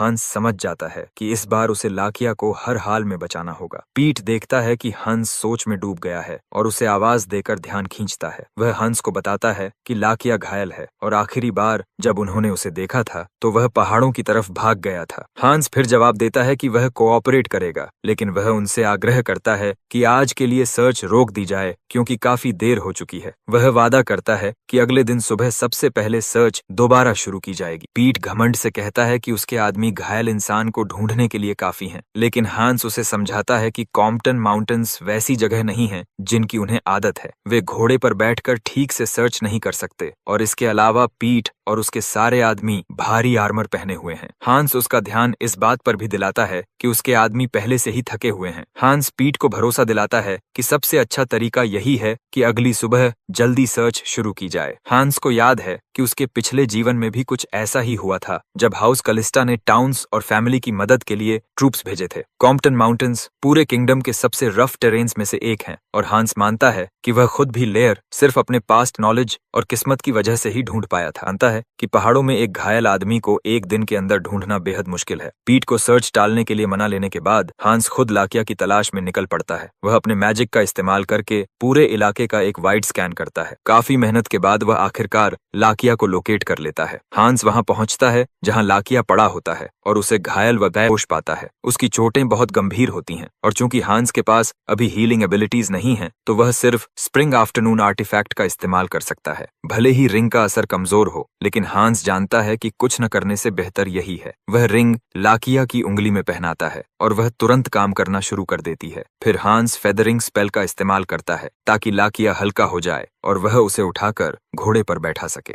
हंस पहले ही तय कर चुका था कि वह लाकिया को इस बार हर हाल में बचाएगा। वह लाकिया को घोड़े पर बैठाकर पूरी रफ्तार से कासल की तरफ दौड़ पड़ता है। जैसे ही वह कासल के पास पहुंचता है, उसे एहसास होता है कि पीट और उसके आदमी पहले ही वहां पहुंच चुके हैं। कासल के सामने इंपीरियल फ्लैग लहरा रहा होता है। हांस खुद को संभाल लेता है और हालात से आगे निकलने का फैसला करता है। वह इनविजिबिलिटी आर्टिफैक्ट का इस्तेमाल करके खुद को और लाकिया दोनों को अदृश्य कर देता है। पूरा टाउन लाकिया के वांटेड पोस्टर से भर चुका होता है। यहाँ तक कि टाउन्स पीपल भी इस नए हालात से हैरान होते हैं। वांटेड पोस्टर में लाकिया की पहचान के लिए सब कुछ दिया होता है, उसकी नेवी ब्लू आंखें और उसके ग्रे बाल। कासल के अंदर पीट अपना बदतमीज रवैया जारी रखता है। उसे कासल बिल्कुल पसंद नहीं आता और वह इसकी बुराई करता है। वह कहता है कि कासल को इन बना दिया जाता तो ज्यादा अच्छा होता। वह और उसके नाइट्स इन बेकार के मजाकों पर हंसते रहते हैं, जबकि क्लॉड और बाकी सर्वेंट्स उन्हें ड्रिंक्स परोसते रहते हैं। पीट सर्वेंट्स के साथ भी बदतमीजी करता है। वह क्लॉड को घटिया सर्वेंट कहता है और शिकायत करता है कि पानी खराब है। क्लॉड मजबूरी में सिर झुकाकर उससे माफी मांगता है। तभी रिजीना हॉल में आती है और पीट से कहती है कि वह हिंसा से बचे। रिजीना उसे याद दिलाती है कि कासल उन्हें और उनके इतने सारे लोगों को ठहरा रहा है जिसकी उन्होंने पहले से कोई तैयारी नहीं की थी। इसलिए वह उससे कहती है कि जो भी कमी हो उसे माफ करे। जैसा कि उम्मीद थी, पीट रिजीना को भी नीची नजर से देखता है और पूछता है कि वह कौन है। रिजीना अपना परिचय देती है, लेकिन पीट को यह बिल्कुल पसंद नहीं आता। वह कहता है कि यह घर बच्चों के हाथों में चल रहा है, जो शर्मनाक है। उसके मुताबिक बच्चों को सोना चाहिए और असली काम बड़ों को करना चाहिए। पीटे आगे रिजीना को थ्रोन के लिए डिसग्रेस कह देता है, जिससे रिजीना को गुस्सा आ जाता है। रिजीना उसे याद दिलाती है कि वह इस जमीन की रिप्रेजेंटेटिव है और उसे सम्मान मिलना चाहिए। पीट को उम्मीद नहीं थी कि रिजीना भी उसे उसी तरह चैलेंज करेगी जैसे हांस ने किया था। वह पलटते हुए कहता है कि कलिस्टा फैमिली में एरोगेंस खून में है। इस वक्त रिजीना पूरी तरह फ्रस्ट्रेट हो चुकी होती है और उसका एक हिस्सा चाहता है कि उसका भाई जल्दी से सामने आ जाए। इसी बीच हांस बिना किसी को बताए अपने कमरे तक पहुंच चुका होता है, सब कुछ आर्टिफैक्ट की ताकत की वजह से। वह असल में पीट और रिजीना की बहस के वक्त उनके पास से ही गुजर चुका था। हांस मन ही मन वादा करता है कि जैसे ही वह लाकिया को सुरक्षित कर लेगा, वह सब कुछ संभाल लेगा। मौजूदा हालात देखकर हांस समझ जाता है कि मामला अब काफी मुश्किल हो चुका है। लाकिया के वांटेड पोस्टर्स हर जगह लगे हुए हैं और उसके पास भागने की कोई जगह नहीं है। हांस ने यह भी नहीं सोचा था कि कासल नाइट्स से भरा होगा। लाकिया की हालत बहुत गंभीर है और उसे तुरंत मेडिकल अटेंशन की जरूरत है। हांस को डर लगने लगता है कि कहीं लाकिया इसी हालत में मर न जाए। तभी मेलीन कमरे में सफाई करने के लिए आती है। उसे नहीं लगा था कि कमरे में कोई होगा, इसलिए उसने नॉक नहीं किया, लेकिन हांस को अंदर देखकर वह चौंक जाती है। वह जल्दी से माफी मांगती है और बताती है कि उसे पता नहीं था कि लॉर्ड अंदर हैं। हांस बुरा नहीं मानता, बल्कि धीरे से उसे चुप रहने को कहता है। चूंकि मेलीन सही समय पर आ गई है, हंस इसे अपने फायदे के लिए इस्तेमाल करने का फैसला करता है। वह मेलीन से कहता है कि चुपचाप अलमन को कमरे में ले आए, बिना किसी को बताए। कुछ ही देर में अलमन कमरे में पहुंच जाता है। वह भी हांस को कासल में देखकर हैरान हो जाता है, क्योंकि सबको लगा था कि वह अभी भी टूर पर है। अलमन हांस से कहता है कि उसे लॉबी में जाना चाहिए क्योंकि उसकी जरूरत है, लेकिन हंस बात टाल देता है और कहता है कि उसे पहले उन्हें कुछ दिखाना है। वह दोनों को अपने बिस्तर की तरफ ले जाता है, जहां घायल लाकिया लेटा होता है। दोनों सर्वेंट्स हांस के बेडरूम में वांटेड आदमी को देखकर सन्न रह जाते हैं। अलमन पूछता है कि क्या हांस ने ट्रेटर को खुद ही पकड़ लिया, लेकिन हांस कहता है कि वह ट्रेटर नहीं है। हांस बताता है कि लाकिया पर झूठा आरोप लगाया गया है, लेकिन वह अब भी सारे डिटेल्स नहीं बता सकता। फिर भी वह साफ कहता है कि उसने लाकिया को बचाने का फैसला किया है। हांस दोनों से लाकिया की रक्षा करने में मदद मांगता है, क्योंकि वह यह सब अकेले नहीं कर सकता। यह सुनकर दोनों बिल्कुल चुप हो जाते हैं। हंस जानता है कि वे सोच रहे होंगे कि कालिस्ता जैसा एक छोटा रूरल लॉर्ड, जिसका इंपीरियल हाउस से कोई सीधा संबंध नहीं है, आखिर रॉड्रिगेज जैसी पावरफुल फैमिली के मामले में क्यों पड़ रहा है। इसके अलावा आलमान और मिलाइन सर्वेंट्स हैं, यानी ऐसे लोग जिन्हें नोबल्स के आदेश मानने के लिए ही पाला गया है। वे चाहें तो यह बात पीट जैसे दूसरे नोबल को भी बता सकते हैं। इतने सारे रिस्क्स होने के बावजूद हांस मेलिन से कहता है कि वह उसे अपने कमरे में असाइन करेगा, ताकि वह लाकिया की देखभाल कर सके। मेलिन याद दिलाती है कि उसे घावों का इलाज करना नहीं आता। हांस यह जानता है और कहता है कि उसे बस लाकिया के घाव साफ करने हैं और उसे खाना देना है। वह वादा करता है कि इसके बदले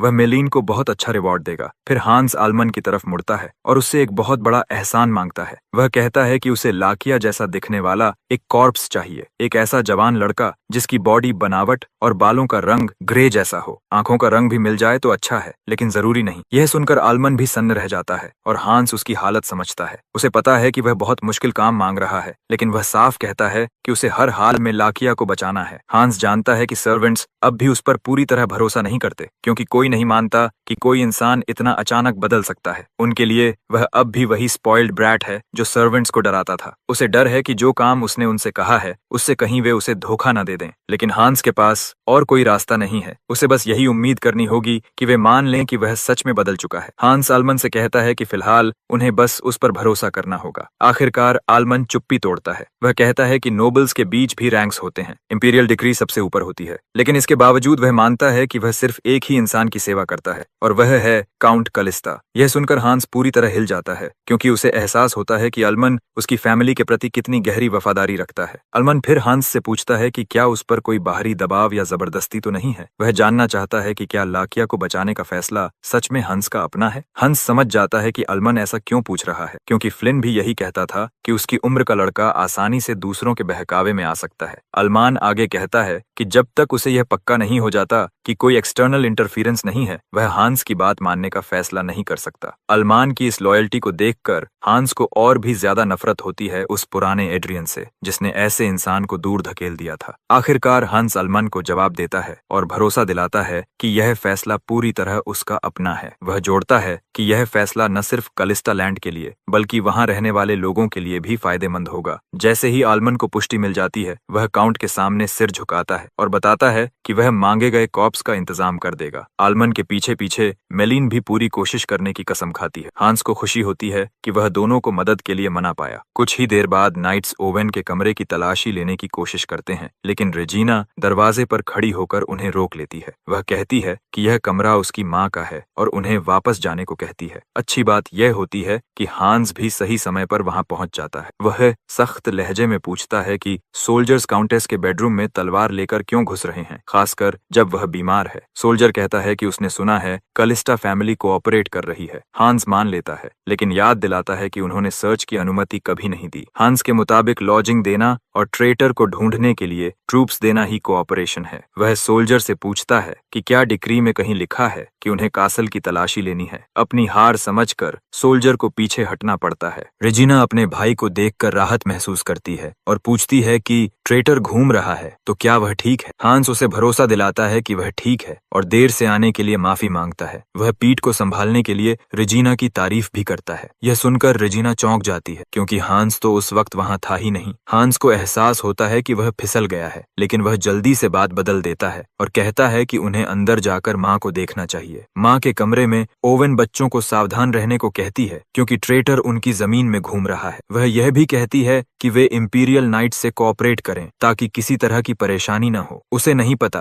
कि हांस पहले ही उस सीमा को पार कर चुका है। हांस अपनी माँ को भरोसा दिलाता है कि उसने सर्च में मदद के लिए ट्रूप्स दे दिए हैं और चूंकि ट्रेटर घायल है वह जल्दी मिल जाएगा। फिर हांस अपनी माँ से झूठ बोलता है कि टूर के दौरान उसकी मुलाकात एक बूढ़ी विदेशी औरत से हुई थी। वह कहता है कि उसने उस औरत की मदद की और बदले में उसने उसे स्पेशल एनर्जी से भरी एक रिंग दी। हांस अपनी माँ को भरोसा दिलाता है कि यह रिंग पहनने से धीरे धीरे उसकी सेहत ठीक हो जाएगी। ओवेन हैरान होती है, क्योंकि उसे नहीं लगता था कि उसका बेटा ऐसी बातों पर यकीन करेगा। हांस कहता है कि भले ही वह पूरी तरह विश्वास न करे, लेकिन फिर भी वह अपनी माँ को यह खूबसूरत रिंग देना चाहता है। हंस रिंग अपनी माँ की उंगली में पहनाता है और आर्टिफैक्ट तुरंत काम करने लगता है। ओवेन के चेहरे पर मुस्कान आ जाती है और वह कहती है कि उसे सच में बेहतर महसूस हो रहा है। रेजिना भी यह देखकर चौंक जाती है। ओवेन रिंग के जेम को ध्यान से देखती है और समझ जाती है कि यह येलो सैफायर है। रिंग की बनावट देखकर ओवेन भी अंदाजा लगा लेती है कि इसकी कीमत बहुत ज्यादा होगी। हांस ही अकेला है जो इसकी असली कीमत जानता है और उसे पता है कि अगर लोगों को मालूम हो गया कि यह रिंग अकेले ही एक कासल से ज्यादा कीमती है तो भारी बवाल मच जाएगा। एक दिन बाद भी लाकिया धीरे धीरे ठीक हो रहा होता है। हांस और मेलिन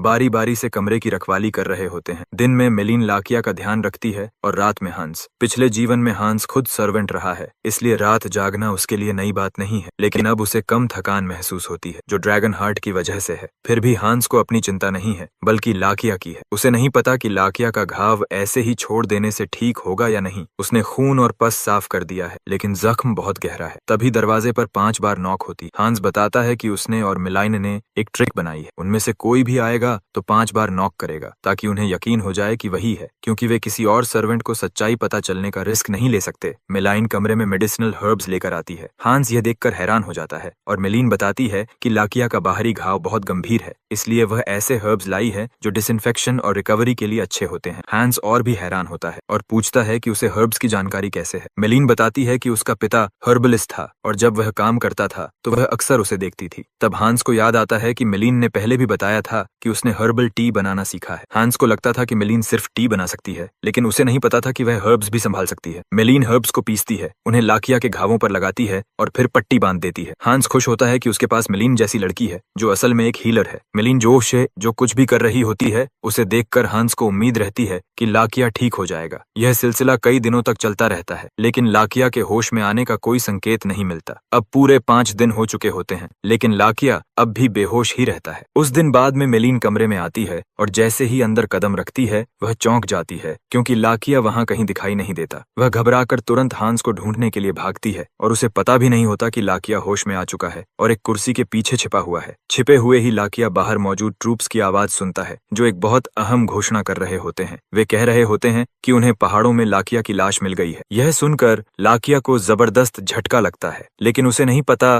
कि हांस पहले से ही उसी कमरे में मौजूद है। अपने इनविजिबिलिटी आर्टिफैक्ट की वजह से हांस बिना लाकिया को पता चले उसके पास पहुंच जाता है। हांस लाकिया का नाम लेकर अपनी मौजूदगी का ऐलान करता है और हैरानी जताता है कि वह पहले ही होश में आ चुका है। असल में हांस को पहले से ही पता था कि लाकिया जाग चुका है। ड्रैगन हार्ट की वजह से उसकी सेंसेस बहुत तेज हो चुकी हैं और वह लाकिया की सांसों में आए बदलाव को महसूस कर चुका था। लाकिया ने सिर्फ इसलिए बेहोशी का नाटक किया था क्योंकि वह हालात को लेकर शक में था। हांस को इस पर हैरानी नहीं होती, क्योंकि भाग रहे इंसान के लिए यह बिल्कुल सही कदम था। लाकिया जब होश में आया होगा तो उसने खुद को एक अजनबी कमरे में पाया होगा, जहां एक लड़का और एक लड़की उसकी देखभाल कर रहे थे, जिन्हें वह जानता भी नहीं था। यह सब जानते हुए हांस समझ जाता है कि लाकिया उससे सतर्क रहेगा। लाकिया अपनी सतर्कता दिखाते हुए हांस की तरफ एक चारकोल पिकर तान देता है। वह हांस से उसका नाम पूछता है और यह भी कि क्या वह बाहर मौजूद ट्रूप्स का हिस्सा है। हांस दोस्ताना अंदाज अपनाने की कोशिश करता है, लेकिन लाकिया उसे पास आने से मना कर देता है। हांस उसे शांत होने को कहता है, क्योंकि वह अभी भी घायल है। वह सुझाव देता है कि वे बैठकर बात करें ताकि वह सब समझा सके। आखिरकार लाकिया बैठने के लिए मान जाता है, लेकिन वह हथियार अपने पास ही रखता है ताकि अगर हांस कुछ गड़बड़ करे तो वह तैयार रहे। हांस जानता है कि उसकी बातों और उसके रवैये पर ही सब कुछ निर्भर करेगा, ताकि लाकिया को यकीन दिला सके कि वह दुश्मन नहीं है। हांस आखिरकार लाकिया को पूरी कहानी बताता है और यह सब सुनने के बाद लाकिया का पहला सवाल लाश को लेकर होता है। उसे हैरानी होती है कि जो लाश सोल्जर्स को मिली वह हांस द्वारा तैयार की गई नकली थी। हांस पुष्टि करता है कि उसने लाश को लाकिया जैसा बना दिया था। उसने उस लाश को लाकिया के कपड़े पहनाए थे और उसकी सिग्नेट रिंग भी उसी पर डाल दी थी। हांस इसके लिए लाकिया से माफी भी मांगता है कि उसने उसकी चीजें बिना पूछे इस्तेमाल की। लाकिया हांस को याद दिलाता है कि पीट उसका चेहरा जानता है, यानी वह नकली लाश से धोखा नहीं खाएगा। हांस इस बात को मानता है, इसी वजह से उसने सब कुछ बहुत ध्यान से किया था। चूंकि अगस्त का महीना है और बारिश हो रही है, हंस ने लाश को स्वैम्प में छोड़ दिया ताकि वह अपने आप सड़ जाए। नाइट्स पहले से ही जंगल की खोज से थके हुए थे और पीट को जानते हुए वह भी जल्दी से मामला निपटाना चाहता था। इसी वजह से हांस पीट और सोल्जर्स को धोखा देने में कामयाब हो गया। हांस फिर लाकिया से कहता है कि वह 5 साल तक छिपकर रहे, क्योंकि तब तक उसका नाम साफ हो जाएगा। वह सुझाव देता है कि लाकिया इसी टेरिटोरी में 5 साल तक रहे। यह सुनकर लाकिया डिफेंसिव हो जाता है और पूछता है कि हांस को कैसे पता कि उस पर झूठा आरोप लगाया गया था। उसे शक होता है कि हंस इस सब में किसी तरह शामिल है, लेकिन हंस कहता है कि वह अब भी अपनी जानकारी का खुलासा नहीं कर सकता। लाकिया यह भी पूछता है कि 5 साल बाद क्या होगा, लेकिन हंस फिर भी कुछ बताने से मना कर देता है। वह सिर्फ लाकिया से भरोसा करने की गुजारिश करता है, लेकिन लाकिया इसके लिए तैयार नहीं होता। लाकिया कहता है कि वह हंस की मदद के लिए आभारी है, लेकिन वह अपनी जिंदगी किसी ऐसे इंसान के भरोसे नहीं छोड़ सकता जो जरूरी बातें बताने से इनकार कर रहा हो। हंस समझ जाता है कि लाकिया ऐसा क्यों सोच रहा है। उसे सबने धोखा दिया था और उसे ट्रेटर बना दिया गया था। हंस जानता है कि अब लाकिया को हर इंसान दुश्मन ही लगेगा, इसलिए उसे हालात को बहुत समझदारी से संभालना होगा। तभी हंस एक इल्यूजन स्पेल का इस्तेमाल करता है और लाकिया के बालों और आंखों का रंग बदल देता है। यह देखकर लाकिया पूरी तरह चौंक जाता है और उसे यह नामुमकिन लगता है। हैंस ने उसके सामने ही एक इल्यूजन स्पेल इस्तेमाल कर लिया था और यह एक एडवांस्ड स्पेल है। इसके अलावा हांस ने कोई इनकेंटेशन भी नहीं बोली थी। यह ऐसा काम है जो इंपीरियल कोर्ट के मेजेस तक नहीं कर सकते और हांस ने इसे ऐसे कर दिया जैसे कुछ भी नहीं हुआ हो। लाकिया इतना हैरान हो जाता है कि बोल ही नहीं पाता। हांस उसका ध्यान वापस खींचता है और कहता है कि बहुत सारी बातें हैं जो वह अभी उसे नहीं बता सकता और वह यह भी समझता है कि लाकिया को सावधान रहने की जरूरत क्यों है। लेकिन हांस उसे भरोसा दिलाता है कि उसका इरादा उसे या एम्परर को नुकसान पहुंचाने का बिल्कुल नहीं है। हांस लाकिया से भरोसा करने की गुजारिश करता है और कुछ पल की चुप्पी के बाद लाकिया आखिरकार मान जाता है कि वह हांस पर तब तक भरोसा करेगा जब तक उसे शक करने की वजह नहीं मिलती। हांस को यह सुनकर खुशी होती है क्योंकि लाकिया की उसके प्रति दुश्मनी कम हो गई थी। उसने लाकिया के बारे में सुना था कि वह एक सॉफ्ट इंसान है, लेकिन हांस समझ गया कि जो कुछ उसके साथ हुआ है उसने उसे बदल दिया है। हांस अपने दिमाग में एक अजीब सा दृश्य सोचता है, जैसे कोई डरी हुई बिल्ली उस पर हमला करने की कोशिश कर रही हो। कुछ समय बाद पीट लाकिया की मौत की खबर एम्परर को देता है। उसे उम्मीद होती है कि एम्परर खुश होगा, लेकिन एम्परर का चेहरा बिल्कुल शांत रहता है। पीट एम्परर को याद दिलाता है कि लाकिया ने उसे और उसके परिवार को जड़ देकर मारने की योजना बनाई थी। पीट को संतुष्ट करने के लिए एम्परर दिखावे की खुशी जताता है। जब पीट चला जाता है तो एम्परर टूट जाता है। वह सिर पकड़कर बैठ जाता है और सोचता है कि काश सब कुछ अलग होता। उसी दुख के पल में एम्परर खुद से वादा करता है कि वह लाकिया की इज्जत एक दिन जरूर वापस लाएगा। कलिस्टा में वापस लाकिया धीरे धीरे अपनी नई जिंदगी में ढल रहा होता है। हांस उसे सबके सामने अपना नया गार्ड बताता है। जब हांस स्टडी में मीटिंग बुलाता है तो लाकिया भी वहां मौजूद होता है। रेजिना भी वहां होती है, लेकिन वह लाकिया को लेकर सतर्क रहती है। वह अल्मन से पूछती है कि क्या लाकिया ठीक है और अल्मन उसे भरोसा दिलाता है कि लाकिया बिल्कुल नॉर्मल है। अल्मन झूठ बोलता है कि हांस ने लाकिया को टूर के दौरान पाया था। फिर अल्मन रेजिना से पूछता है कि क्या कोई बात उसे परेशान कर रही है। रेजिना कहती है कि असल में कुछ नहीं, लेकिन जिस तरह लाकिया खुद को कैरी करता है उससे उसे लगता है कि वह कोई नोबल है। यही बात उसे परेशान करती है। उसे समझ नहीं आता कि नोबल जैसा दिखने वाला इंसान कलिस्टा जैसी दूर दराज जगह पर गार्ड क्यों बनेगा। इसके बाद वे लाकिया की बात छोड़कर यह सोचने लगते हैं कि हंस ने उन्हें स्टडी में क्यों बुलाया है, लेकिन किसी को भी वजह पता नहीं होती। दूसरी तरफ लाकिया इस बात से प्रभावित होता है कि हंस उसकी पहचान छुपाने के लिए पूरी कोशिश कर रहा है। पूरे कासल में सिर्फ हंस, मिलीन और अल्मन ही उसकी असली पहचान जानते हैं। लाकिया को कासल के हर इंसान की चिंता होती है, लेकिन जिस इंसान की उसे सबसे ज्यादा चिंता है वह वही है जो अभी स्टडी में दाखिल हुआ है, हंस। लाकिया हैरान होता है कि हंस इतनी कम उम्र में भी कासल को इतनी अच्छी तरह चला रहा है। हंस ने 12 साल की उम्र में जिम्मेदारी संभाली थी, मतलब उसके पास पहले कोई खास अनुभव नहीं रहा होगा। फिर भी लाकिया फेक कॉप्स वाले प्लान से बहुत प्रभावित होता है। इसके अलावा हंस हर किसी को काफी अच्छे से संभाल रहा है। लाकिया को तो यह भी लगता है कि हंस उससे भी ज्यादा मैच्योर है। जिस तरह से वह सब कुछ हैंडल करता है, वह कासल के मैनेजमेंट की भी तारीफ करता है। सारे सर्वेंट्स मुस्कुराते हुए अपना काम कर रहे हैं, जो कैपिटल में भी आम बात नहीं है। लाकिया को यकीन ही नहीं होता कि यह सब एक 15 साल का लड़का चला रहा है। उसके दिमाग में सिर्फ एक ही सवाल आता है, आखिर यह लड़का है कौन? स्टडी में आने के करीब 10 मिनट बाद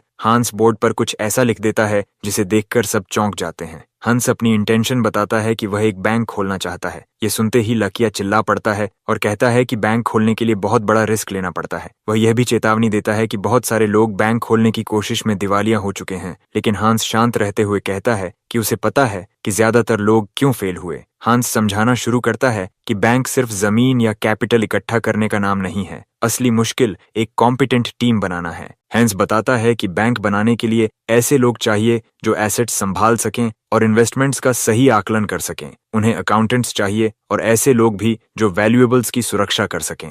हंस मानता है कि कलिस्टा के पास ऐसे काबिल लोगों को रिक्रूट करने का कोई तरीका नहीं है, क्योंकि उनके पास कोई खास कनेक्शंस नहीं है। इसी वजह से हंस अपना प्लान बताता है कि वह टेरिटरी में ही एक एकेडमी शुरू करेगा, जहां वे अपने ही लोगों को ट्रेन कर सकें। हंस हर चीज को 2 ट्रैक्स में बांटने की योजना बनाता है, अकाउंटिंग ट्रैक और सिक्योरिटी ट्रैक। ये सब समझाते हुए लाकिया को एहसास होता है कि हंस ने हर पॉसिबल आउटकम के बारे में गहराई से सोचा है। फिर भी लाकिया पूरी तरह प्रभावित नहीं होता, क्योंकि उसे लगता है कि हंस का प्लान अभी भी प्रैक्टिकल रियलिटी से काफी दूर है। तभी रेजिना एक बेहद जरूरी और सही सवाल उठाती है। वह अपने भाई को याद दिलाती है कि कॉमनर्स एकेडमी की ट्यूशन अफोर्ड नहीं कर पाएंगे, क्योंकि आमतौर पर सिर्फ नोबल्स ही पढ़ाई करते हैं। हंस रेजिना की चिंता को मानता है, लेकिन बताता है कि उसने इसका सोल्यूशन पहले से सोच रखा है। वह साफ कहता है कि एकेडमी में पढ़ने वालों से कोई फी नहीं ली जाएगी। ये सुनकर अल्मन भी हैरान रह जाता है। लेकिन हंस मुस्कुराते हुए अल्मन को सुधारता है। वह कहता है कि वह एकेडमी में आने वालों को स्टूडेंट्स नहीं मानेगा, उसके लिए वे वर्कर्स इन ट्रेनिंग होंगे और इसी वजह से वह उन्हें सैलरी भी देगा।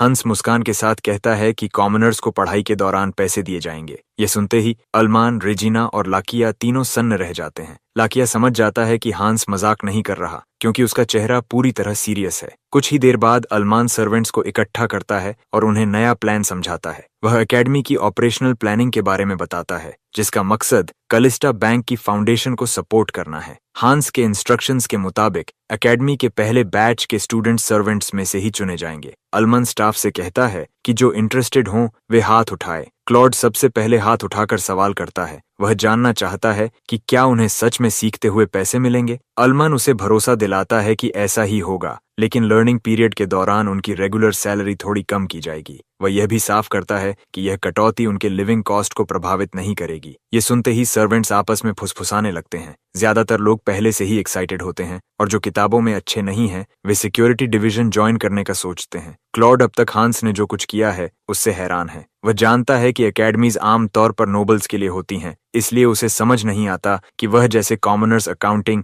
या सिक्योरिटी कैसे सीख पाएंगे। तभी मिलीन उसे याद दिलाती है कि वह मैथ में अच्छा है। इसके अलावा क्लॉड एरन्स को भी काफी अच्छे से हैंडल करता है। मिलीन उसे सजेस्ट करती है कि वह कोशिश करे, क्योंकि उसमें काबिलियत है। फिर भी क्लॉड को अपने ऊपर शक रहता है। उसे नहीं लगता कि सर्वेंट्स का एकेडमी में पढ़ना सच में कुछ बदलेगा। मेलीन थोड़ी देर सोचती है और फिर उसे बताती है कि वह एस्टेट छोड़ने वाली है। ये सुनकर क्लॉड चौंक जाता है। मेलीन समझाती है कि उसने हाल ही में हंस की एक काम में मदद की थी और रिवॉर्ड के तौर पर हंस उसे मेडिसिन की पढ़ाई स्पॉन्सर कर रहा है। पहले उसे लगा था कि यह उसके लिए बहुत ज्यादा है, लेकिन अब जो बदलाव हो रहे हैं उन्हें देखकर उसने ऑफर एक्सेप्ट करने का फैसला कर लिया है। मेलीन को याद आता है कि कैसे लाकिया की जान बचाने के बाद उसने उसे धन्यवाद दिया था। वह एक पल उसके लिए बहुत मायने रखता था। उस एक पल ने उसे गर्व से भर दिया और उसे एहसास कराया कि वह इससे कहीं बेहतर कर सकती है। भले ही यह सब बहुत बड़ा लगे, फिर भी मिलीन इसे आजमाना चाहती है और क्योंकि वह यह मौका लेने जा रही है, वह क्लॉड से भी यही करने को कहती है। मिलीन की बातें क्लॉड के दिल में उतर जाती हैं। उसे एहसास होता है कि वह सही कह रही है। आखिरकार क्लॉड अकाउंटिंग क्लास में एनरोल कर लेता है। फिर भी उसके मन में शक बना रहता है। उसे डर लगता है कि कहीं वह फेल ना हो जाए। सर्वेंट्स की सैलरी हाल ही में बढ़ी थी और वह सोचता है कि शायद उसे वहीं रुककर आराम से जिंदगी जी लेनी चाहिए थी। जब क्लॉड अपना टेस्ट पेपर इंस्ट्रक्टर पोआतिये को देता है तो इंस्ट्रक्टर उसकी तारीफ करता है जब क्लॉड और कहता है कि उसने बहुत अच्छा काम किया है। क्लॉड इसे नॉर्मल बताने की कोशिश करता है, लेकिन इंस्ट्रक्टर उसे बताता है कि उसका काम खास है। वह कहता है कि बेसिक अरिथमेटिक हर कोई कर सकता है, लेकिन बुक कीपिंग हर किसी के बस की बात नहीं होती। इंस्ट्रक्टर जोड़ता है कि कई स्मार्टेस्ट नोबल्स भी इसमें गलती करते हैं, लेकिन क्लॉड ने इसे परफेक्टली किया है। पोआतिये मानता है कि जब उसे इंस्ट्रक्टर बनाया गया था तब वह स्केप्टिकल था, लेकिन क्लॉड की परफॉर्मेंस ने उसे सच में उम्मीद दी है। इंस्ट्रक्टर पूरे भरोसे के साथ कहता है कि क्लॉड एक दिन बहुत बढ़िया अकाउंटेंट बनेगा। शुरुआत में क्लॉड को खुद पर शक होता है, लेकिन फिर उसे हांस की सारी कुर्बानियां याद आती हैं जो वह सबके बेहतर भविष्य के लिए कर रहा है। यही सोचकर क्लॉड तय करता है कि वह पूरी मेहनत करेगा और खुद को साबित करेगा। सिक्योरिटी ट्रेनिंग सेशन में हांस चौंक जाता है जब वह देखता है कि सारे स्टूडेंट्स सजा काट रहे हैं और यह सब लाकिया के आदेश पर हो रहा है। लाकिया सबको डांटता है और उन्हें बेकार कहता है। दरअसल 30 मिनट पहले स्टूडेंट्स बड़े घमंडी अंदाज में आए थे। वे लाकिया से बदतमीजी से बात कर रहे थे जब तक लाकिया ने उन्हें सबक नहीं सिखाया और बुरी तरह पीटा नहीं। अब जब उसने अपनी ताकत दिखा दी है तो स्टूडेंट्स के पास लाकिया की बात मानने के अलावा कोई विकल्प नहीं बचा। लाकिया इससे भी खुश नहीं होता और हांस से कहता है कि अकाउंटिंग डिवीजन ठीक है, लेकिन सिक्योरिटी डिवीजन गुंडों से भरी हुई है। उसके हिसाब से ऐसे लो लाइफ्स को सिखाना उसके समय और ताकत की बर्बादी है। यह देखकर कि लाकिया बिल्कुल मोटिवेट नहीं है, हांस उसे खींचकर एक प्राइवेट जगह ले जाता है ताकि बात कर सके। हंस लाकिया से कहता है कि उसे उसकी काबिलियत पता है और यह भी कि उसने एम्परर को खुद तलवार चलाना सिखाया था। लाकिया जवाब देता है कि वह सिर्फ इसलिए कर पाया क्योंकि एम्परर खुद सीखना चाहता था। फिर लाकिया हंस से पूछता है कि क्या वह राजा की तुलना कॉमनर्स से कर रहा है, लेकिन हंस मना कर देता है। हंस कहता है कि वह यह उदाहरण सिर्फ यह बताने के लिए दे रहा है कि लाकिया कितना अच्छा टीचर है। हंस आगे जोड़ता है कि कलिस्टा के पास कोई प्रॉपर नाइट ऑर्डर नहीं है और ओजवाल्ड ही अकेला नाइट बचा है, लेकिन वह इंस्ट्रक्टर बनने के लिए बहुत बूढ़ा है। फिर हंस एक बहुत बड़ी बात कहता है। वह कहता है कि राजा और कॉमनर में कोई फर्क नहीं है। इंसान इंसान तो इंसान ही होते हैं, चाहे नोबल हो या नहीं। आखिर में फर्क सिर्फ इतना होता है कि किसी की पोटेंशियल को कोई पहचान लेता है और उसे आगे बढ़ने में मदद करता है। मौजूदा हालात में हांस को लगता है कि इस काम के लिए लाकिया सबसे सही इंसान है। यह बात लाकिया को अंदर तक छू जाती है। उसे एहसास होता है कि हांस में उससे कहीं ज्यादा कन्विक्शन है जितना उसने सोचा था। लाकिया कहता है कि उसे ज्यादा समय और रिसोर्सेज चाहिए होंगे, लेकिन हंस उसे भरोसा दिलाता है कि वह हर तरह से सहयोग करेगा। लाकिया यह भी नोटिस करता है कि अब हंस उससे बात करते हुए काफी कंफर्टेबल हो गया है। जब वे पहली बार मिले थे तब हंस ऐसा नहीं था, लेकिन अब उसकी नर्वसनेस खत्म हो चुकी है। हंस लाकिया से कहता है कि वह उसे एक भरोसेमंद इंसान मानता है, इसलिए उससे खुलकर बात कर पा रहा है। लाकिया को हंस की तारीफें सुनकर झुंझलाहट होती है और वह जल्दी से ट्रेनिंग ग्राउंड वापस चला जाता है। वहां पहुंचकर वह जो देखता है उससे हैरान भी होता है और प्रभावित भी। ज्यादातर स्टूडेंट्स अब भी उसी पोस्चर में खड़े होते हैं जिसमें उसने उन्हें छोड़ा था। लाकिया को हंस की बात याद आती है कि लोग बस लोग होते हैं जब तक कोई उनकी पोटेंशियल को पहचान न ले। यह सोचकर लाकिया हल्की सी मुस्कान देता है और आखिरकार तय करता है कि वह इन लो लाइफ्स को पूरी मेहनत से ट्रेन करेगा। वह स्टूडेंट्स को उठने को कहता है और बताता है कि उन्हें सिर्फ मसल्स या दिखावा नहीं चाहिए, बल्कि ग्रिट और परसिस्टेंस चाहिए। वह कहता है कि सजा मिलने के बाद भी यहाँ टिके रहना ही उनकी सबसे बड़ी क्वालिटी है और उन्हें यह बात कभी नहीं भूलनी चाहिए। इसके साथ ही लाकिया अपनी क्लास को पूरे जोश से शुरू कर देता है। पहले लाकिया सोचता था कि उसे अगले 5 साल छुपकर एक बोरिंग जिंदगी जीनी पड़ेगी, लेकिन अब वह खुश है कि उसके पास कुछ मीनिंगफुल करने को है। उसी साल यानी ईयर 853 में कलिस्टा अकेडमी की स्थापना होती है ताकि कलिस्टा बैंक की नींव रखी जा सके।